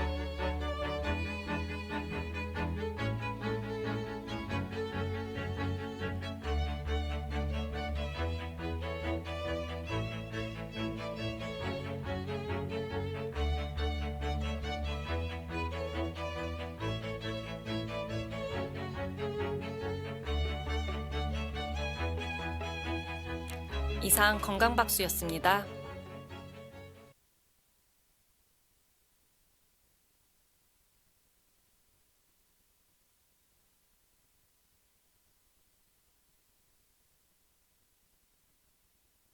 자, 시작하도록 하겠습니다.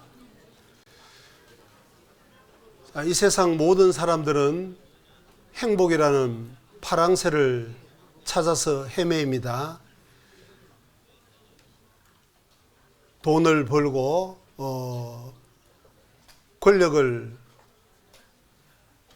얻으려고 노력을 하고, 어떤 사람은 좀 더 고상하게 명예라는 것을 추구를 하고, 하지만은 문제는 뭐냐면 그런 것으로 사람은 절대로 마음속에 완전한 만족이라는 것이 채워지지 않는다는 겁니다. 마치 바닷물을 마시는 것처럼 그때 그 순간 잠깐이지 시간이 지나면 늘 허전하고 허무하다는 거야. 이게 쾌락을 남에게 줬던 대표적인 코미디언이죠. 이주일 씨라는 분. 여기 보면 남들 눈에 어떻게 비쳤는지 몰라도 제게는 즐거웠던 시절이 별로 없었던 것 같아요. 슬프고 외로웠던 기억이 더 많아요. 허망한 게 인생이라는 쓸쓸한 회고를 남겼습니다. 이게 한 노인이 자신의 80년 생애를 시간으로 계산해 봤는데, 잠자는데 26년, 일하는데 21년, 식사하는데 6년, 이렇게 하는데, 여기 보면 제일 마지막 평생을 통해 가장 행복했던 시간은 불과 46시간이었다고 한다. 이틀이 채 되지 않는다는 겁니다. 비슷한 말을 독일의 유명한 학자 괴테라는 사람이 이야기했죠. 그 괴테라는 사람이 말해요. 영국은 뭐 우리는 세익스피어를 인도와도 안 바꾼다고 큰 소리를 썼지만 독일 사람들은 또 괴테를 세익스피어의 판열에 올려놓고 존경을 하고 추앙을 했습니다. 나이가 70이 넘어서도 말이에요. 17살 된 소녀하고 결혼도 해보고 하여튼 자기가 원하는 것은 마음대로 다 해봤다 그 말이에요. 그런데 그분이 남긴 글을 보면 내 인생에 있어서 정말 행복했던 날은 일주일도 되지 않는다. 세상 모든 사람들의 경험의 결과는 다 똑같다는 겁니다. 구상이라는 작가가 인생은 정말 무상하더라, 덧없더라, 허무하더라, 아무것도 아니더라 그 말이죠. 여기 보면 25년 12월 6일이라고 되어 있잖아요. 어떤 사람이 저한테 이 사진을 한 장 보내왔어요. 보세요.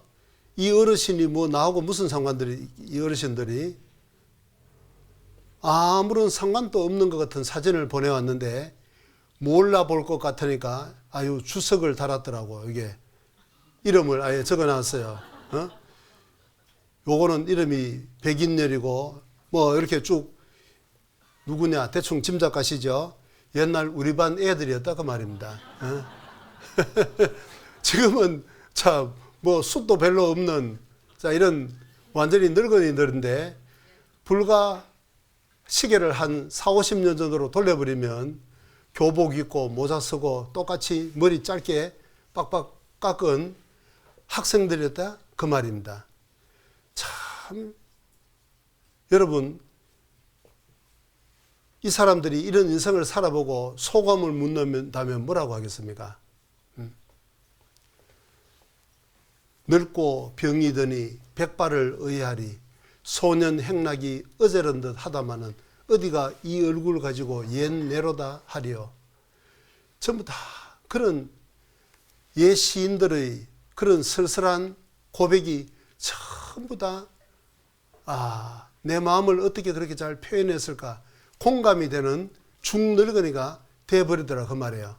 조금 더 몇 년 아침 먹고 점심 먹고 저녁 먹고 몇 번 반복하다 보면 어떻겠습니까? 이제는 이빨도 다 갈아 끼워야 되고 귀도 안 들려서 보청기 다 하나씩 끼워야 될 거고 정말 점점 어때요? 지금은 주로 머리와 주름으로 왔지만 다음에는 또 다른 내용으로 점점 죽음에 가까워오는 것이고 남는 것은 허무하고 허전한 것밖에 없다 그 말입니다. 여러분 과연 이게 인생이냐? 성경은 그렇지 않다. 그게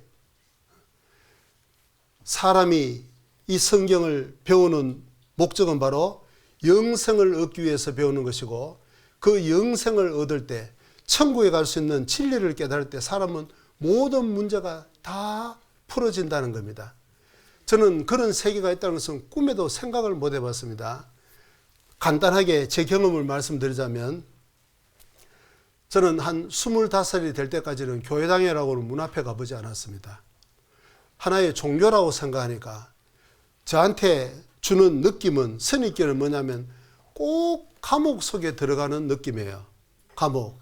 내가 교회를 나가면 그 교회를 나가기 때문에 남에게 손가락질 받지 않을 정도가 되자면 적어도 주일 성수를 하고 뭐 헌금을 하고 술 안 먹고 담배 안 피우고 카드 하지 않고 당구장 올라가지 않고 자 이렇게 생각을 하니까 한 25살 될 때까지 나에게 뭔가 기쁨을 주고 좀 즐거움을 줬던 것은 전부 그런 것인데 그런 것을 내 인생에서 속 빼버리면 야 내가 무슨 수도승이 될 것도 아니고 이 무슨 재미로 살아갈까 후줄근하게 예수 믿는다는 이유 때문에 이것도 못하고 저것도 못하고 그러니까 꼭 감옥에 갇히는 느낌이 드는 거예요.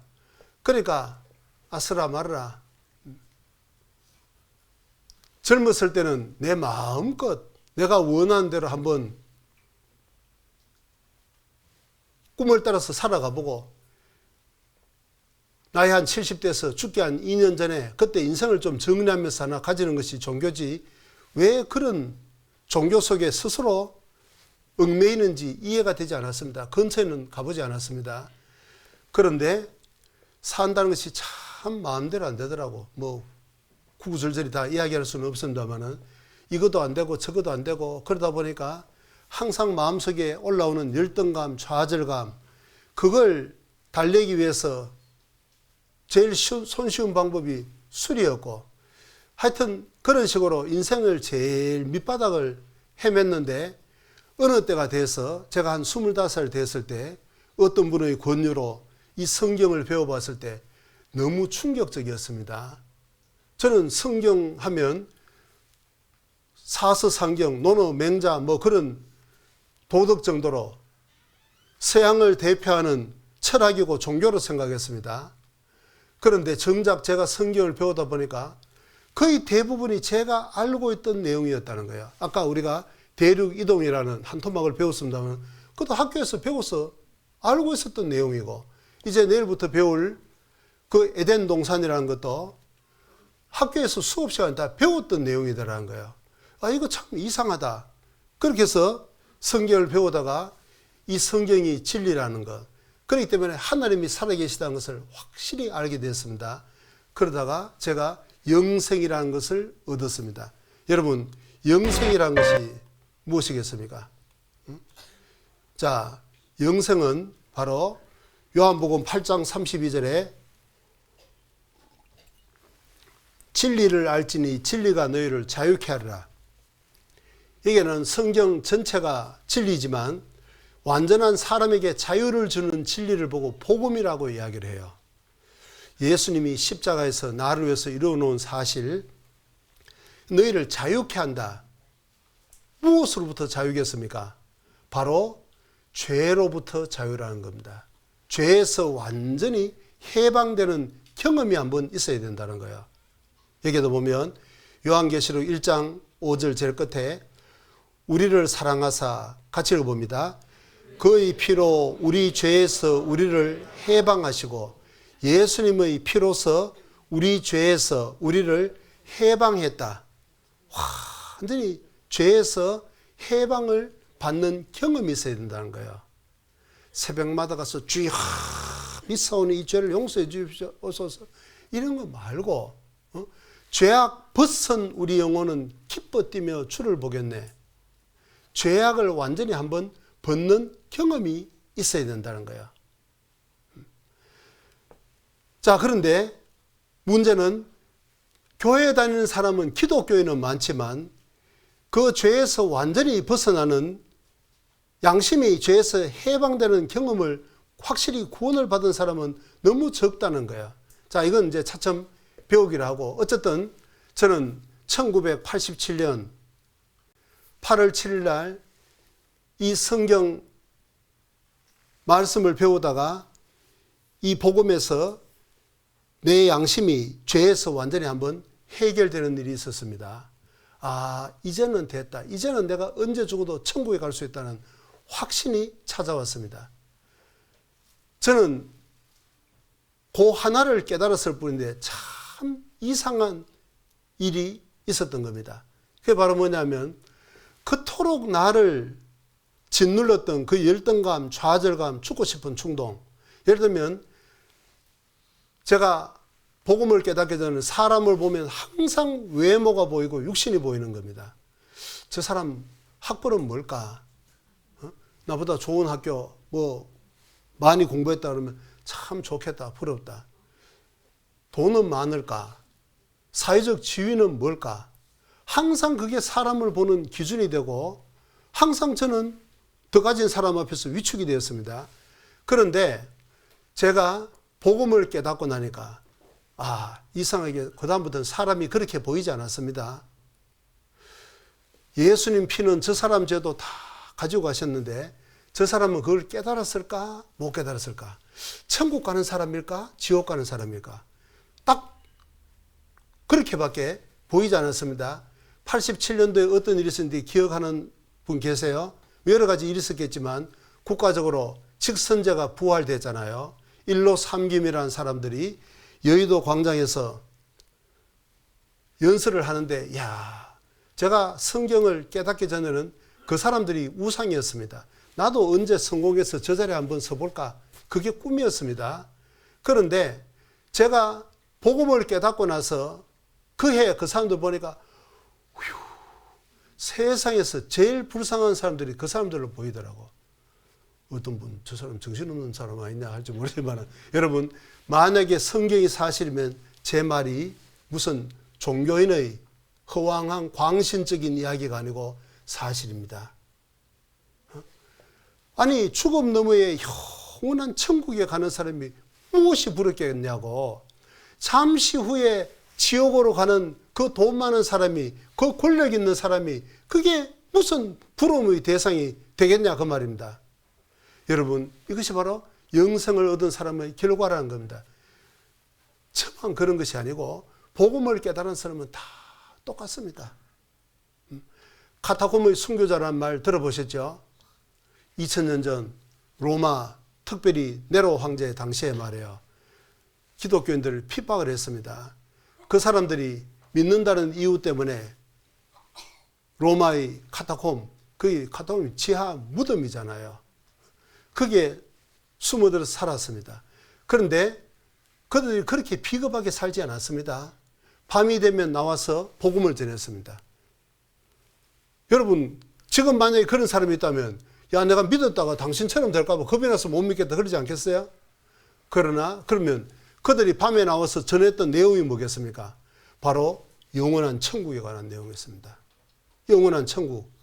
그렇게 복음을 전하다가 잡히면 이제 사자의 밥이 되고 불에 타서 죽었습니다. 그러면서도 찬송을 불렀다는 거예요.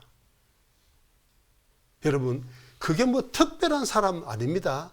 누구든지 영생을 얻으면 자연스럽게 그런 생활은 결과적으로 나온다는 겁니다. 여러분, 무엇이 부럽겠습니까? 언제 죽어도 천국 갈 수 있는 사람이. 그러나 제가 지금 말씀드리고 있죠. 제가 경험했던 영생이라는 것은 그 죽음 너머의 천국에 대한 확신뿐만 아니라 이 땅을 살면서 완전한 행복의 실체였습니다. 모든 기쁨, 모든 만족, 모든 불망, 불평, 불만의 그 극복할 수 있는 원동력은 바로 영생이라는 것에서, 언제 죽어도 천국 갈 수 있다는 죄에서 완전히 해방된 데서 온다는 거예요. 자, 그래서 이 성경에서 말씀하는 가장 중요한 핵심 내용은 바로 그것이라는 거예요. 여러분, 그걸 깨닫고 나면 사람은 모든 문제가 다 풀어진다는 거예요. 여기도 사람의 행복은 어디서 오느냐? 로마서 5장 5절에 소망이 부끄럽게 아니하면 우리에게 주신 성령으로 말미암아 하나님의 사랑이 우리 마음에 부음받음이니.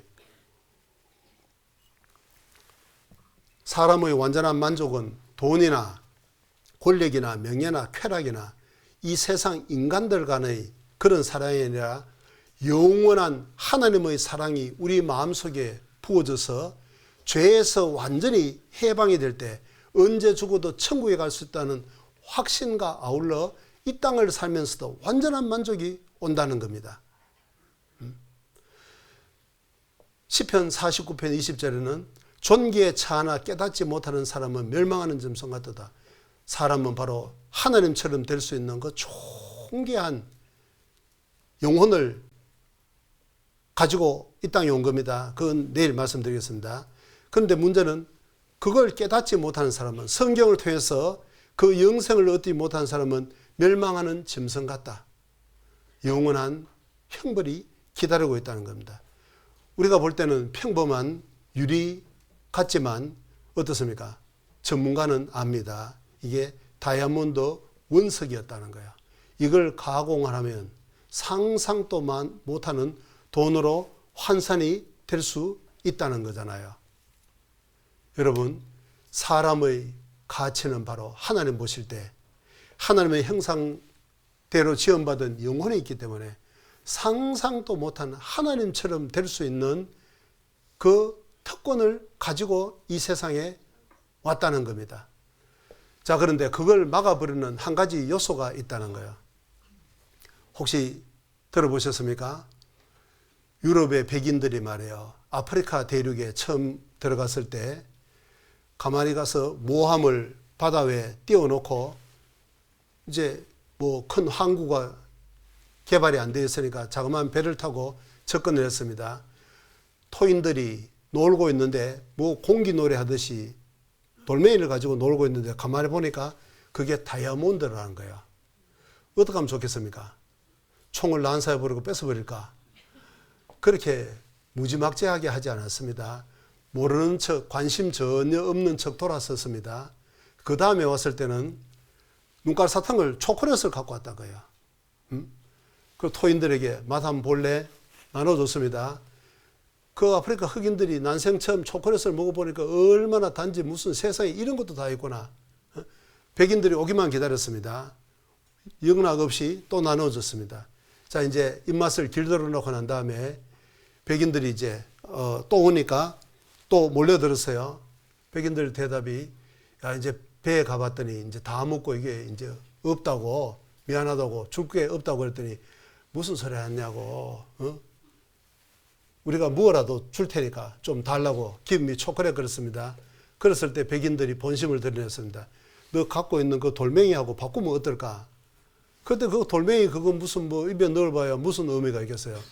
자, 이게 마음대로 갖고 가라고 초콜릿하고 바꿨습니다. 이제 돌멩이 다 떨어졌습니다. 어떻게 하면 좋겠습니까?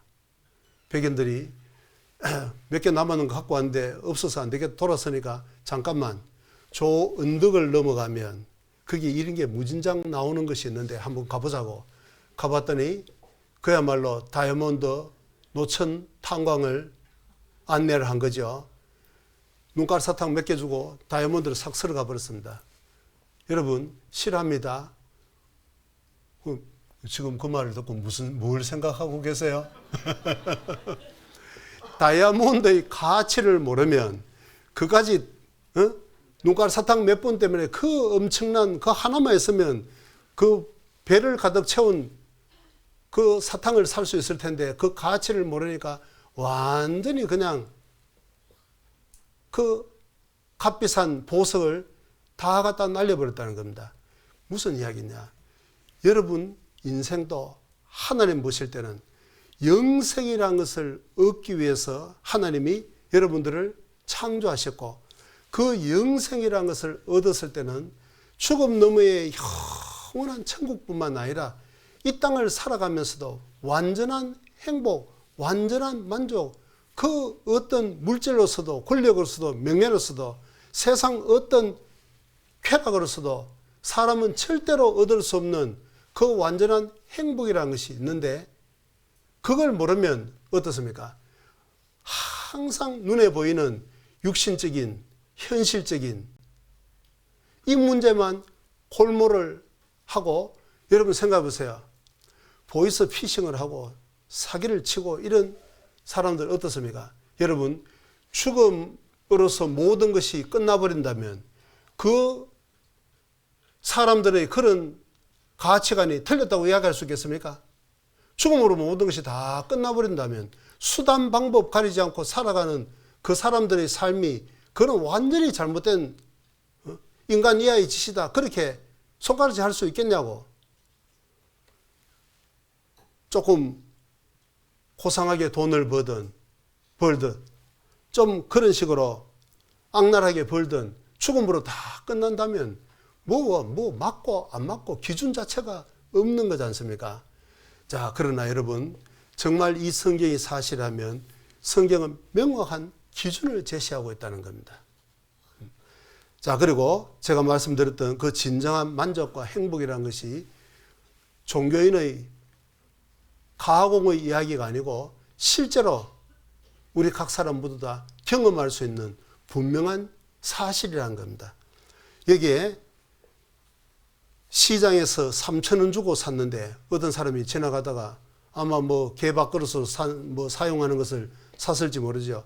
나중에 알고 보니까 이게 25억짜리 진품 도자기였다는 거예요. 송나라 시절의 빙이라는 그릇으로 밝혀졌다. 어떻겠습니까?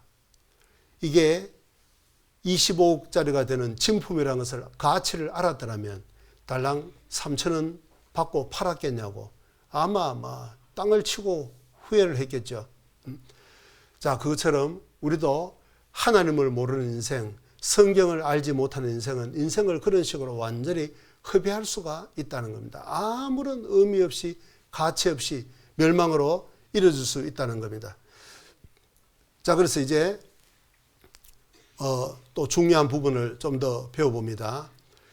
자, 그러면 성경을 배우는 목적은 영생, 즉 천국에 가는 진리를 깨닫기 위해서 배우는데, 그러면 정작 이 영생을 얻기 위해서는 우리가 무엇을 해야 될 것이냐? 성경은 두 가지가 필요하다는 거예요. 같이 읽어봅니다. 영생은 곧 유일하신 참 하나님과 그의 보내신 자.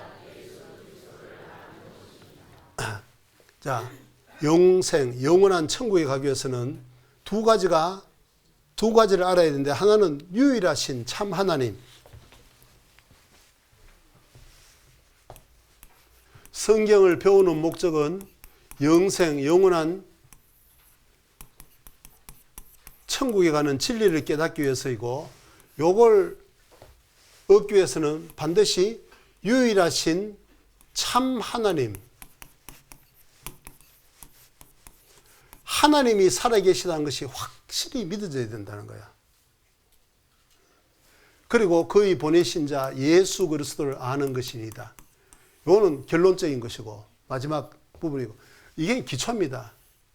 여러분, 하나님이 안 계시다면, 창조주가 없다면 모든 것은 저절로인 거잖아요. 창조의 목적도 없는 것이고, 창조주가 없다면 죽음 놈의 천국이다 지옥이다 그것도 다 허황한 종교인의 가공의 이야기에 불과하다 그 말입니다. 그러니까 먼저 우리가 믿는다고 할 때는 믿는 대상 자체가 확실해야 되는 거예요. 있지도 않는 하나님을 있다고 치고 믿는다, 그 앞에 가서 기도를 한다, 이게 완전히 현대판 미신이 아니고 뭐냐 그 말이에요. 우린 적어도 그런 식으로 믿을 수는 없는 겁니다. 먼저 정말 창조주 하나님이 계신 것이 그게 확실하게 믿어져야 되는 거예요. 성경은 그 부분을 먼저 말씀하고 있습니다. 히브리서 3장 12절에 살아계신 하나님이라 그랬고, 9장 14절에도 살아계신 하나님을 섬기게 못하겠느냐. 히브리서 10장 31절에는 살아계신 하나님의 손에 빠져들어가는 것이 무서울진저. 자, 거듭 창조주 하나님이 살아계시다고 말씀하고 있습니다. 자, 그런데 문제는 뭐냐면 왜 사람들이 하나님을 믿지 않느냐?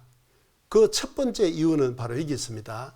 디모데전서 6장 15절 16절에 여기에 둘째 줄에 하나님은 복되시고 홀로 한 분이신 능하신 자이며 만왕의 왕이시며 만주의 주시요 오직 그에게만 죽지 아니함이 있고 가까이 가지 못할 빛에 가시고 아무 사람도 보지 못하였고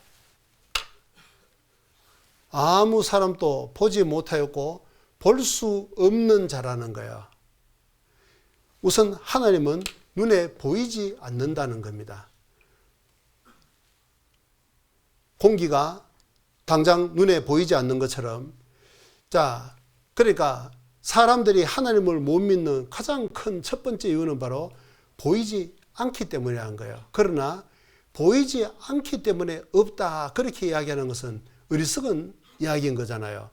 말씀드린 것처럼 당장 눈에 보이는 공기가 눈에 보이느냐? 그렇지 않죠. 호흡을 통해서 알 수 있는 것 지 않습니까? 자, 이걸 뭐라고 이야기를 합니까? 인력이라고 이야기하죠. 지구 중심으로 당기는 힘이 있다. 당장 눈에 보이지 않지만 이런 현상을 통해서 우리가 알고 믿을 수 있는 거잖아요. 몇 년 전에 팬데믹이라는 엄청난 사건이 전 세계를 휩쓸었는데 어떻습니까? 그 코로나 바이러스 보신 분 한 분도 안 계시잖아요. 안 보이기 때문에 나는 못 믿었다는 분. 지금 말씀을 듣고는 계시죠, 이거 지금. 눈은 뜨고 계신데 답변을 안 하시네. 자, 어때요? 우리가 눈에 보이지 않지만 한 사람도 빠짐없이 다 믿었습니다. 왜? 그 바이러스가 주는 그 영향력이 얼마나 크다는 것을 잘 알기 때문에 현실 속에서 사람이 그 바이러스에 감염됐기 때문에 어떤 증상이 찾아오고 괴로워하고 고통스러워하고 죽어가고 그런 것을 우리는 경험하면서 그 눈에 보이지 않지만 그 미세균이 있다는 거 조금도 의심하지 않고 다 믿었던 거잖아요. 자, 마찬가지로 하나님도 보이지 않지만 믿을 수 있는 증거는 얼마든지 있다는 겁니다. 자, 이제 그걸 우리가 지금부터 하나씩 배워갑니다. 우선 왜 하나님은 보이지 않을까? 이게 출애굽기 33장 20절에 보면 또 가라사대 내가 내 얼굴을 보지 못하리니 나를 보고 살 자가 없음이니라. 이건 하나님이 모세를 보고 하신 말씀입니다. 자, 이제 모세에 대해서는 내일 자세히 배우겠습니다만은 모세라는 사람이 하나님을 좀 보여달라고 요청을 하니까 하신 말씀입니다. 나를 보고 살 자가 없다. 왜 그럴까? 하나님은 거룩한 분이기 때문에 죄를 가진 인간이 죄성을 가지고 하나님을 보면 직접 보면 죽는다는 거예요. 그런데 교회 다니는 사람들 그 뭐 레퍼토리 비슷한 거 있죠. 새벽에 가서 주여 당신이 계시거든 제발 한 번만 제게 나타나 주십시오. 기도를 했더니 뒤에는 뻔하죠. 허연 노인이 수염이 뭐 배꼽까지 내려온 도포 입은 노인이 그 사람 말이 진짜라면 그 사람은 벌써 죽었어야 돼요. 그런데 어떻게 멀쩡하게 살아있냐고. 성경하고는 전혀 상반된 이야기인 겁니다. 자, 엉터리다 그 말이에요. 보고 살 자가 없다. 그럼 보이지 않는 것을 어떻게 믿을 수 있느냐. 자, 지금부터 이제 교회를 전혀 다니지 않는 분들은 이게 가장 일단은 첫 번째 궁금한 관심사니까 잘 들어보시는 거예요. 학자들이 조사를 해보면 이 세상에는 보이는 것들과 보이지 않는 것이 있는데 뭐 당장 이렇게 눈에 보이는 뭐 사람 이 육체라든지 이런 것은 보이는 거잖아요. 근데 이것이 22%밖에 되지 않는다는 거예요. 보이지 않는 것, 이 마음속에 있는 사랑, 생각, 어떤 계획, 뭐 힘, 이런 것은 보이지 않는 거잖아요. 공기, 작은 미세균, 자, 이런 것은 보이지 않는 것이 실제로 훨씬 더 많다는 겁니다. 78%가 된다는 거예요. 보이지 않기 때문에 없다. 그렇게 절대로 이야기할 수 없죠. 왜 그러냐? 보이지 않는 것을 보는 방법이 있다는 거예요. 눈에 보이지 않는 작은 미세균은 현미경을 통해서 확대해서 보고 멀리 떨어져 있기 때문에 보이지 않는 저 별들은 망원경을 통해서 당겨서 보면 되는 것이고 어떻습니까? 눈에 보이지 않는 수많은 전파들이 오고 가고 하는데 그건 TV 수상기를 통해서 볼 수 있는 거잖아요. 하나님은 보이지 않는다고 스스로 말씀을 하고 있는데 보는 방법이 있다는 거예요. 자, 그것이 바로 성경이라는 매개체를 통해서 볼 수 있다는 겁니다. 성경이라는 매개체.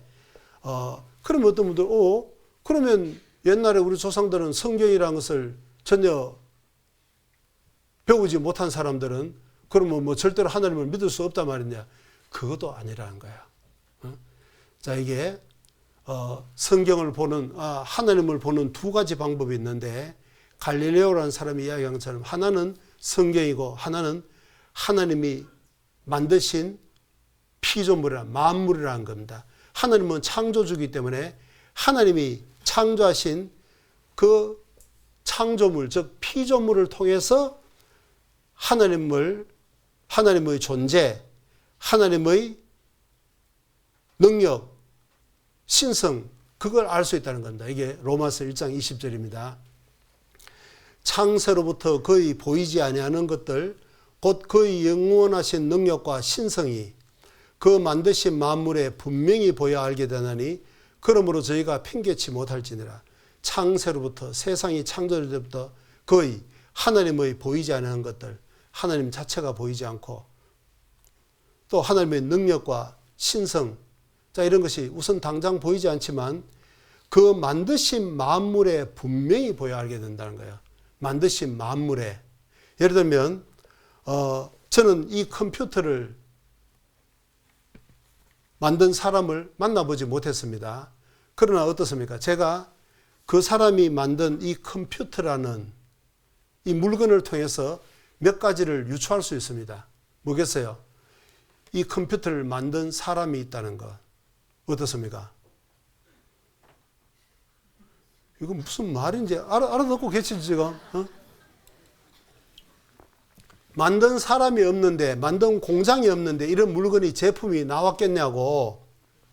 요 버튼을 누르면 틀림없이 이런 문자가 튀어나오고 요 버튼을 누르면 이런 기능이 이루어지고 어떻습니까? 그걸 프로그램한 사람, 만든 사람이 있기 때문에 이게 있는 거잖아요. 그리고 사용해보면 자, 그 사람이 만든 이 컴퓨터라는 작품을 통해서 그 사람의 존재, 그 다음에 뭐예요? 그 사람의 솜씨, 그 사람의 능력, 이런 걸 알 수가 있는 거잖아요. 자, 그래서, 자, 이런 거 보세요. 어려운 문제 나왔습니다. 이걸 보고 여러분 기본적으로 알 수 있는 것이 뭐예요?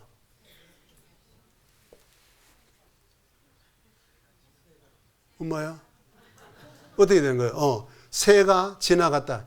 그렇죠. 참 훌륭하십니다. 이쪽 분도 아니야. 아무도 몰라요. 자, 간밤에 내린 눈 위로 새가 지나갔구나. 제가 만약에 조류학자라면 이 새 종류까지 맞출 수 있겠죠. 보세요. 그러나 뭐 그까지는 우리가 몰라도 한 가지 분명히 알 수 있는 것은 새가 지나갔다는 것. 그러나 문제는 지나간 실체인 새는 어때요? 보입니까? 보이지 않습니까? 보이지 않습니다. 보이지 않는데 어떻게 그렇게 확실히 믿으시냐 그 말이에요. 사람은 지능이라는 것이 있기 때문에 이 지능을 이용을 하면 그런 것을 생각해낼 수 있다. 유추해낼 수 있다. 그 말입니다. 이 자국을 남긴 새라는 실체는 보이지 않지만 그 새가 남긴 이런 자취 또는 뭐 흔적이라고 하죠. 이걸 통해서 어떻습니까? 새의 존재, 새의 종류, 어떤 사람은 무게까지 또 측정해낼 수 있겠죠. 새의 종류를 안다면 말이에요. 자, 하나님도 마찬가지라는 겁니다. 이런 것도 마찬가지예요. 이런 거 보세요. 하나님은 창조주입니다. 이 세상 모든 것은 다 피조물이에요. 그 피조물을 보면 어때요? 무언가를 다 기본적으로 알 수 있는 것이 있습니다. 이게 뭐예요? 이런 나뭇가지는 항상 어떻습니까? 요 두 개가 양쪽으로 뻗어나가고 중간에 오른쪽으로 항상 나가고 그 다음에 또다시 어김없이 양쪽으로 두 개가 돋아나고 그 위에 어김없이 오른쪽으로 왼쪽으로 가는 것은 없잖아요. 동시에 나가는 거 요거 외에는 어떻습니까? 어떤 질서가 들어가 있다. 자, 질서를 다른 말로 하면 법칙이라고 할 수 있겠죠. 요 나무 보세요. 요거하고 또 다르죠. 생긴 모양은 비슷해도 어떻습니까? 항상 이렇게 지그재그로 오른쪽 하나 왼쪽 하나 항상 이런 순서로 되어 있죠. 요 나뭇잎은 항상 잎이 5개고 요 잎이 2개가 동시에 이렇게 양쪽으로 뻗어나가도록 이렇게 되어 있는 거잖아요. 이게 어떻게 이렇게 될 수 있겠습니까? 하나님이 처음부터 이런 식으로 설계를 해 놓으셨다 그 말입니다. 자, 그리고 이런 것은요, 우리가 살아가는 모든 세계 속에 다 들어가 있는 거예요. 자, 부화의 신비, 그래서 뭐 간단하게 생각만 해봐요. 참새는, 작은 새는 이 알을 품어서 부화하는 시기가 2주밖에 되지 않습니다. 14일입니다. 닭은, 이건 잘 아시죠? 이쪽 모르는 것 같다요. 닭은 부화 기간이 얼마예요? 20일이에요. 딱 3주예요. 오리는, 그보다 좀 큰 오리는 4주. 거위나 백조 같은 좀 더 큰 종류는 5주. 타조 같은 것은 6주. 뭐 이상하지 않습니까? 모두 다 7의 배수로 이렇게 되어 있다는 거예요. 무슨 말이냐? 하나님이 새가 지나가면 흔적을 남기는 것처럼 하나님은 창조주기 때문에 자기가 만든 모든 피조물 속에 어떤 규칙을 다 심어놨다는 거예요. 그 조금만 생각해 보면 이런 규칙을 설계해 놓은 하나님이 계시구나, 창조주가 있구나 하는 것을 알게 하기 위해서, 그리고 그 창조주의 능력, 그 솜씨가 기가 막히다는 것을 알기 위해서 유럽에 실제로 어떤 도시에서 있었던 사건이라 그래요. 지금은 뭐 시계가 너무나도 흔하지만 처음 시계가 나왔을 때는 시계가 얼마나 신기하지 않았겠습니까? 시간을 정확하게 알려주는 거니까. 많은 사람들이 오고 가는 그 사거리에, 로타리에 높은 곳에 시계를 기증을 했는데 이 시계를 만든 장인이 너무너무 서운한 것이 있다는 거예요. 사람들은 그 시계를 보고 전부 편리하게 쓰는데 한 번도 자기 보고 고맙다고 이야기한 사람이 너무 한 명도 없다는 거예요. 너무 서운해서 어느 날 올라가서 딱 멈춰놨다는 겁니다. 그랬더니 사람이 난리가 난 거예요. 이제 시계가 몇 시인지를 모르니까 이제 이게 출근 시간인지 퇴근 시간인지 완전히 뒤죽박죽이 된 거예요. 난리가 난 겁니다. 세상에 이 어느 인간이 이딴 짓을 했냐고. 자, 모든 사람이 필요로 할 때 그 사람이 가서 버튼을 하나 살짝 누르니까 다시 정상적으로 움직였습니다. 어떻습니까? 하나님도 우리들에게 하나님이 모든 것을 창조하셨다는 것, 그리고 모든 피조물 속에는 하나님의 존재를 알리는 것뿐만 아니라 하나님의 능력과 하나님의 솜씨, 목적을 다 그 속에 심어놨다는 겁니다. 자, 이제 우리가 하나님이 만든 피조 세계를 통해서 하나님의 존재, 하나님의 솜씨, 능력을 더듬어 보는 겁니다. 임신 주기라는 것도 좀 생각을 해봐요. 토끼는 28일이에요. 28일이면 어떻습니까? 요것도 주 단위로 되어 있죠. 4주입니다. 고양이는 8주이고, 개는 9주이고, 사자는 14주. 의외로 사자가 맹수의 왕치고는 좀 짧아요. 양은 21주, 사람은 잘 아시는 대로 40주죠. 이 보십시오. 어김없이 이런 주기로 참 이상하지 않습니까? 하나님은 창조주이기 때문에 모든 작품 속에 자신이 만든 피조물 속에 어떤 질서를 다 넣어놨다는 겁니다. 사람은 그걸 조금만 생각해보면 누구든지 하나님의 존재, 하나님의 능력, 하나님의 신성을 알 수 있게끔 되어 있다는 거예요. 자, 조금 좀 스케일을 넓혀가지고 우주 쪽으로 한번 가보시죠. 근데 지구가 있는 위치는요, 아주 특별한 위치예요. 태양으로부터 아주 가까이 있는 이 수성과 금성은 너무 가까이 있어서 뜨거워가지고 물이 하나도 없습니다. 다 증발했어요. 금성은 온실효과가 너무 세가지고 도저히 사람이 살 수 있는 환경이 아니에요. 이산화탄소만 꽉 차 있는 아주 그런 구름에 파묻혀 있고 뜨거워요. 너무나. 반면에 이 화성은 너무 추워요. 너무 멀어가지고. 지구만이 유일하게 물이 액체로 존재할 수가 있어요. 만약에 우리 지구가 좀 크거나 작으면 또 어떻게 될까? 지금 크기보다. 만약에 달과 같이 조금 작다면 만유인력, 중력이 너무 약해요. 그래서 거긴 대기가 있을 수가 없고 다 탈출해버려요. 우리 지구는 크기가 아주 적절했고 또 태양으로부터의 위치도 적절했기 때문에 일종의 선별 작업이 지구의 생성 이후에 초기 단계에 이루어지게 된 거죠. 그래서 수소나 헬륨 같은 가스들은 다 날아가고 산소 같은 그런 것들만 우리 지구상에 남게 되고 그러한 조건에서 우리 인간을 포함한 생명체들이 이제 만들어지게 되는. 자, 이런 것들도 보면 우리 지구의 위치 하나만 봐도 말이죠. 상당히 우리 특별한 곳에 살고 있습니다.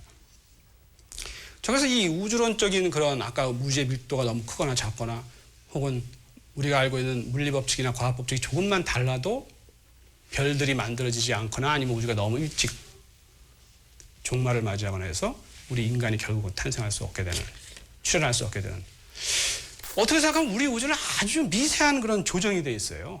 우리 파인 튜닝이라고 그러죠. 미세한 조정을 거친 것 같은 그런 상태의 우주에서 우리가 지금 살고 있고, 인간을 만들기 위한 너무나 완벽한 조건을 갖고 있는 우주에서 우리가 살고 있다.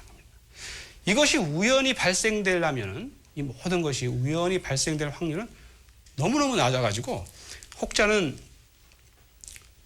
그 자동차 공장에 우리가 그 승용차를 만드는데 한 10,000개 정도의 부품이 들어갑니다. 거기에 뭐 타이어도 들어가고 여러 나사, 볼트, 뭐 여러 부품들이 들어가잖아요.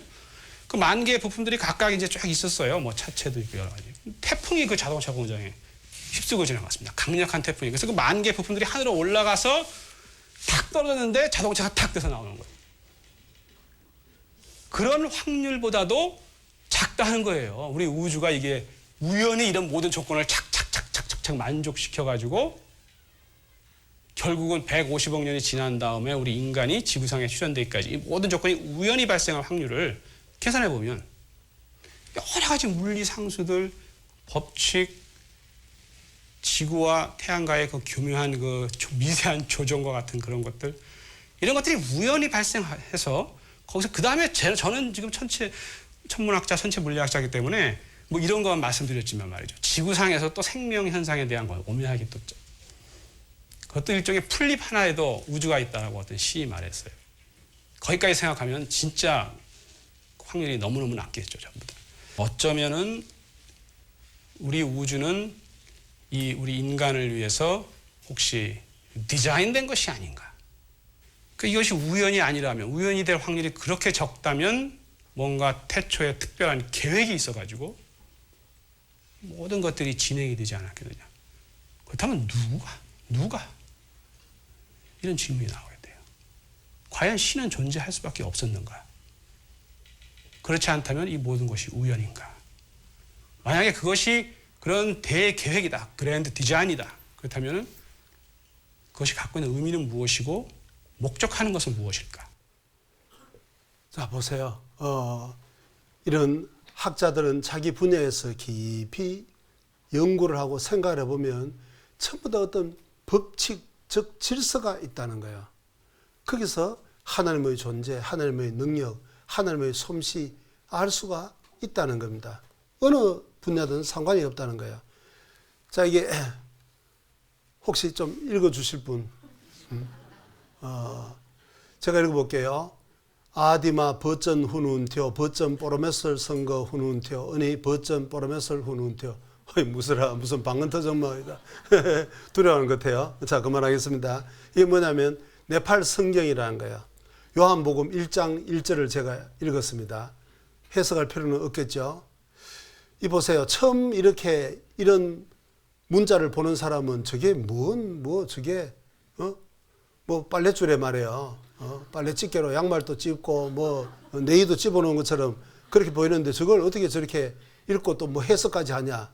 자, 그런데 보세요. 이걸 만든 사람이 있기 때문에 그 사람이 어떤 질서와 어떤 규칙, 그 법칙대로 이걸 만들었기 때문에 그 법칙을 알면 그대로 따라하면 아주 쉽다 그 말입니다.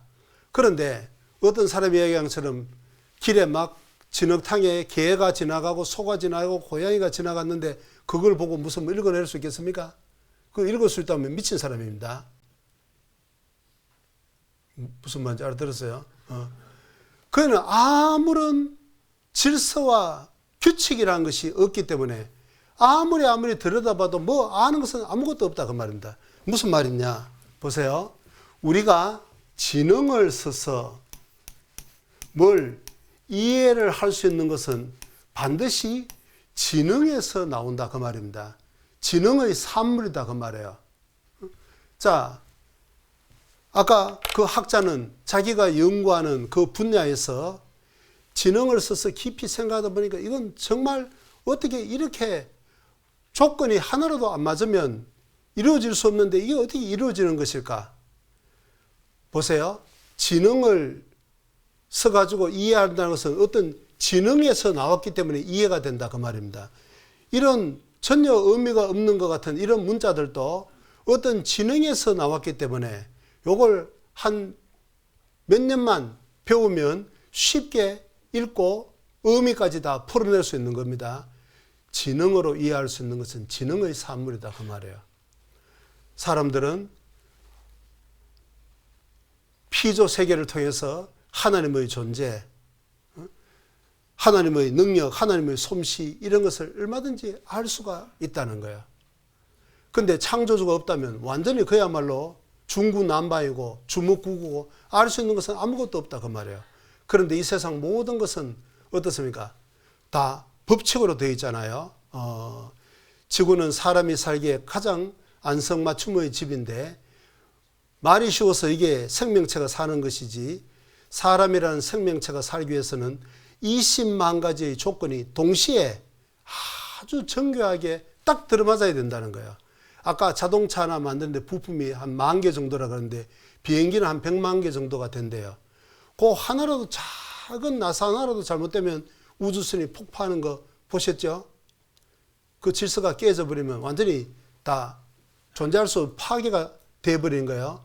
이 지구의 생명체가 살기 위해서는 20만 가지의 조건이라는 겁니다. 지금과 같은 태양의 크기, 지구의 크기, 달의 크기, 거리, 공전주기, 자전주기, 공기의 밀도, 산소가 21%, 질소가 78%, 이런 식으로 다 하자면 그게 20만 가지가 된다는 거예요. 그게 동시에 딱 이루어져야 되는데 그렇게 될 확률은 완벽하게 제로라는 겁니다. 그런데 그것이 딱 이루어져서 살아가고 있잖아요. 보십시오. 생각을 한번 해보십시오. 이게 우연히 저절로 될 수 있는 문제냐.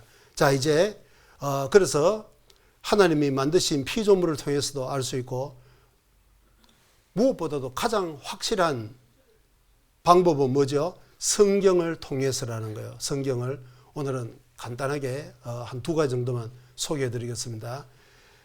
성경 처음 시작은 태초에 하나님이 천지를 창조하시니라. 자, 이렇게 돼 있는데 자, 이제 그 창조의 내용을 여러 가지로 많이 소개를 했는데 그 중에 2개만 찾아봅니다. 이사야서 40장 22절에 그는 땅 위 궁창에 앉으시나니 땅의 거민들은 메뚜기 같으니라. 그는 땅 위 궁창에 앉으시나니 이 약간 고로 되어 있기 때문에 뭐 궁창이라는 단어를 우리 일상생활에 별로 안 쓰니까 조금 추상적이잖아요. 자, 그런데 다른 성경을 보면 땅의 원위에 앉으신 이가 바로 그분이시니 땅의 원위에 이 땅이 원이라고 표현하고 있는 거예요. 둥글다는 겁니다. 영어 성경에는 아주 그냥 직설적으로 The circle of the earth. 자, 그러니까 이 지구가 서클 원이라는 거예요. 원. 지금은 이게 상식이지만 과연 과학이 발달하기 전에 옛날 사람도 이걸 알았을까? 제가 한 10여 년 정도 전도하다 온 네팔 사람들, 그 힌두교인들인데 그 본집은 그 밑에 동네 인도고 그 힌두교인들이 생각하는 세계관은 이렇습니다. 큰 뱀이 있고 뱀 위에 거북이가 있고 거북이 위에 코끼리가 있고 코끼리가 이 위에 지구가 있다. 떠받치고 산다. 이렇게 생각을 했습니다. 이 너무 유치해서 창피해서 더 이상 말 못하겠습니다. 예. 자, 대부분 비슷비슷하게 이렇게 어디까지나 땅은 육안으로 관찰하면 아무리 자세히 관찰해도 어떻게 보여요? 평평하게밖에 안 보이는 거잖아요. 그러니까 그나마 가장 합리적이라고 한다면 유럽 사람들의 생각이에요. 평평한 테이블처럼 돼 있고 산도 있고 강도 있고 자, 너무 멀리 가면 낭떠러져서 죽는다. 이게 깨진 것이 겨우 콜럼부스가 신대륙을 발견한 이후다 그 말이에요. 이 보십시오. 어떻습니까? 사람은 이렇게밖에 생각을 못했는데 성경은 이미 2700년 전, 이사야는 2700년 전 사람인데 2700년 전에 이 지구가 둥글다, 원형의 지구라고 분명히 말씀하고 있잖아요. 여러분, 사람의 상상력이 아무리 풍부해도 어떻게 이런 말을 할 수 있겠냐고. 창조주가 아니면 할 수 없는 말이 틀림없죠. 자, 그리고 이 우주의 색깔에 대해서 성경은 말씀하고 있습니다. 이사야 50장 3절에 내가 흑암으로 하늘을 입히며 굵은 배로 덮느니라. 흑암으로 하늘을 입혔다. 우리가 저 하늘을 보고 묘사한다면 어떻게 묘사하겠습니까? 당연히 뭐 유구동성으로 하늘은 푸른색이다. 아예 크레용 크레파스에 아주 하늘색이라는 색이 따로 있잖아요. 푸른색. 다 그렇게밖에 이야기를 더 하겠냐고. 그런데 성경은 하나님이 흑암으로 하늘을 입혔다. 하늘을 덮고 있는 색은 검은색이라는 거야. 자, 그런데 과학이 발달해서 실제로 사람이요, 우주선을 타고 대기권을 벗어나서 우주를 보니까 어떻습니까? 그게 실제로 캄캄한 흑암이었습니다. 그런데 왜 여기서는 지표면에서는 푸르게 보일까? 잘 아시는 대로 공기 때문에 그런 거죠. 태양에서 오는 빛이 공기를 만나서 그 산란 현상 때문에 푸르게 보이는 것이지, 공기가 없는 대기권을 벗어나 버리면 어떻습니까? 이 우주는 캄캄한 색이라는 거, 흑암이라는 거예요. 어떻게 생각하십니까? 자, 그래서 성경은 이런 내용으로 가득 차 있는데 오늘은 아까워서 다 말씀 못 드리겠고, 이제 내일부터는 진짜 이제 이 첫 번째 과제입니다. 영성에게서는 먼저 유일하신 참 하나님, 창조주 하나님이 계시다는 것이 이게 확실히 믿어져야 되는 겁니다. 이게 기초가 되지 않고는, 이게 믿어지면 바로 다른 말로 하면 천국이 있고 지옥이 있다는 것도 저절로 믿어지게끔 되어 있는 겁니다. 이것이 없다면 어떻습니까? 이런 게 무슨 의미가 있습니까?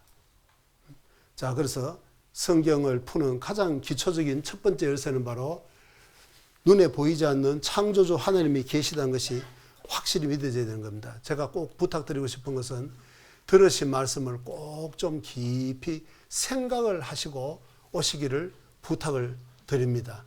똑같은 자리에 앉아서 똑같은 말씀을 들었는데 끝나고 난 다음에 어떤 사람은 영생을 얻고 어떤 사람은 못 얻어요. 차이가 뭐냐? 생각을 안 해본다는 겁니다. 생각을. 그래서 파스칼이라는 사람이 얘기했잖아요. 사람은 생각하는 갈대다. 갈대처럼 연약한 존재지만 생각을 할 수 있기 때문에 위대한, 어떤 존재보다 더 위대한 존재라는 겁니다. 그래서 들은 말씀을 꼭 생각하고 이게 나하고 도대체 무슨 상관이 있는 것인지 그러면 틀림없이 복음을 깨달으실 겁니다. 기도드리겠습니다. 자비로우신 우리 주님 감사드립니다. 들은 바 말씀이 한 말씀도 헛되이 땅에 떨어지지 아니하도록 주님 도와주시기를 간절히 바랍니다. 말씀을 깊이 생각을 함으로써 이 말씀이 마음속에 온전히 깨달아질 수 있도록 도와주시옵소서. 내일 또 말씀을 발걸음 앞으로 인도해 주셔서 이번 집회 기간을 통하여 모두 다 영생을 얻을 수 있도록 역사해 주시기를 간절히 바랍니다. 한 사람의 생명을 천하보다도 귀중히 여기시는 주 예수님 이름으로 간절히 기도드렸습니다. 아멘. 예, 광고 없습니다. 이상 마치겠습니다. 안녕히 들어가십시오.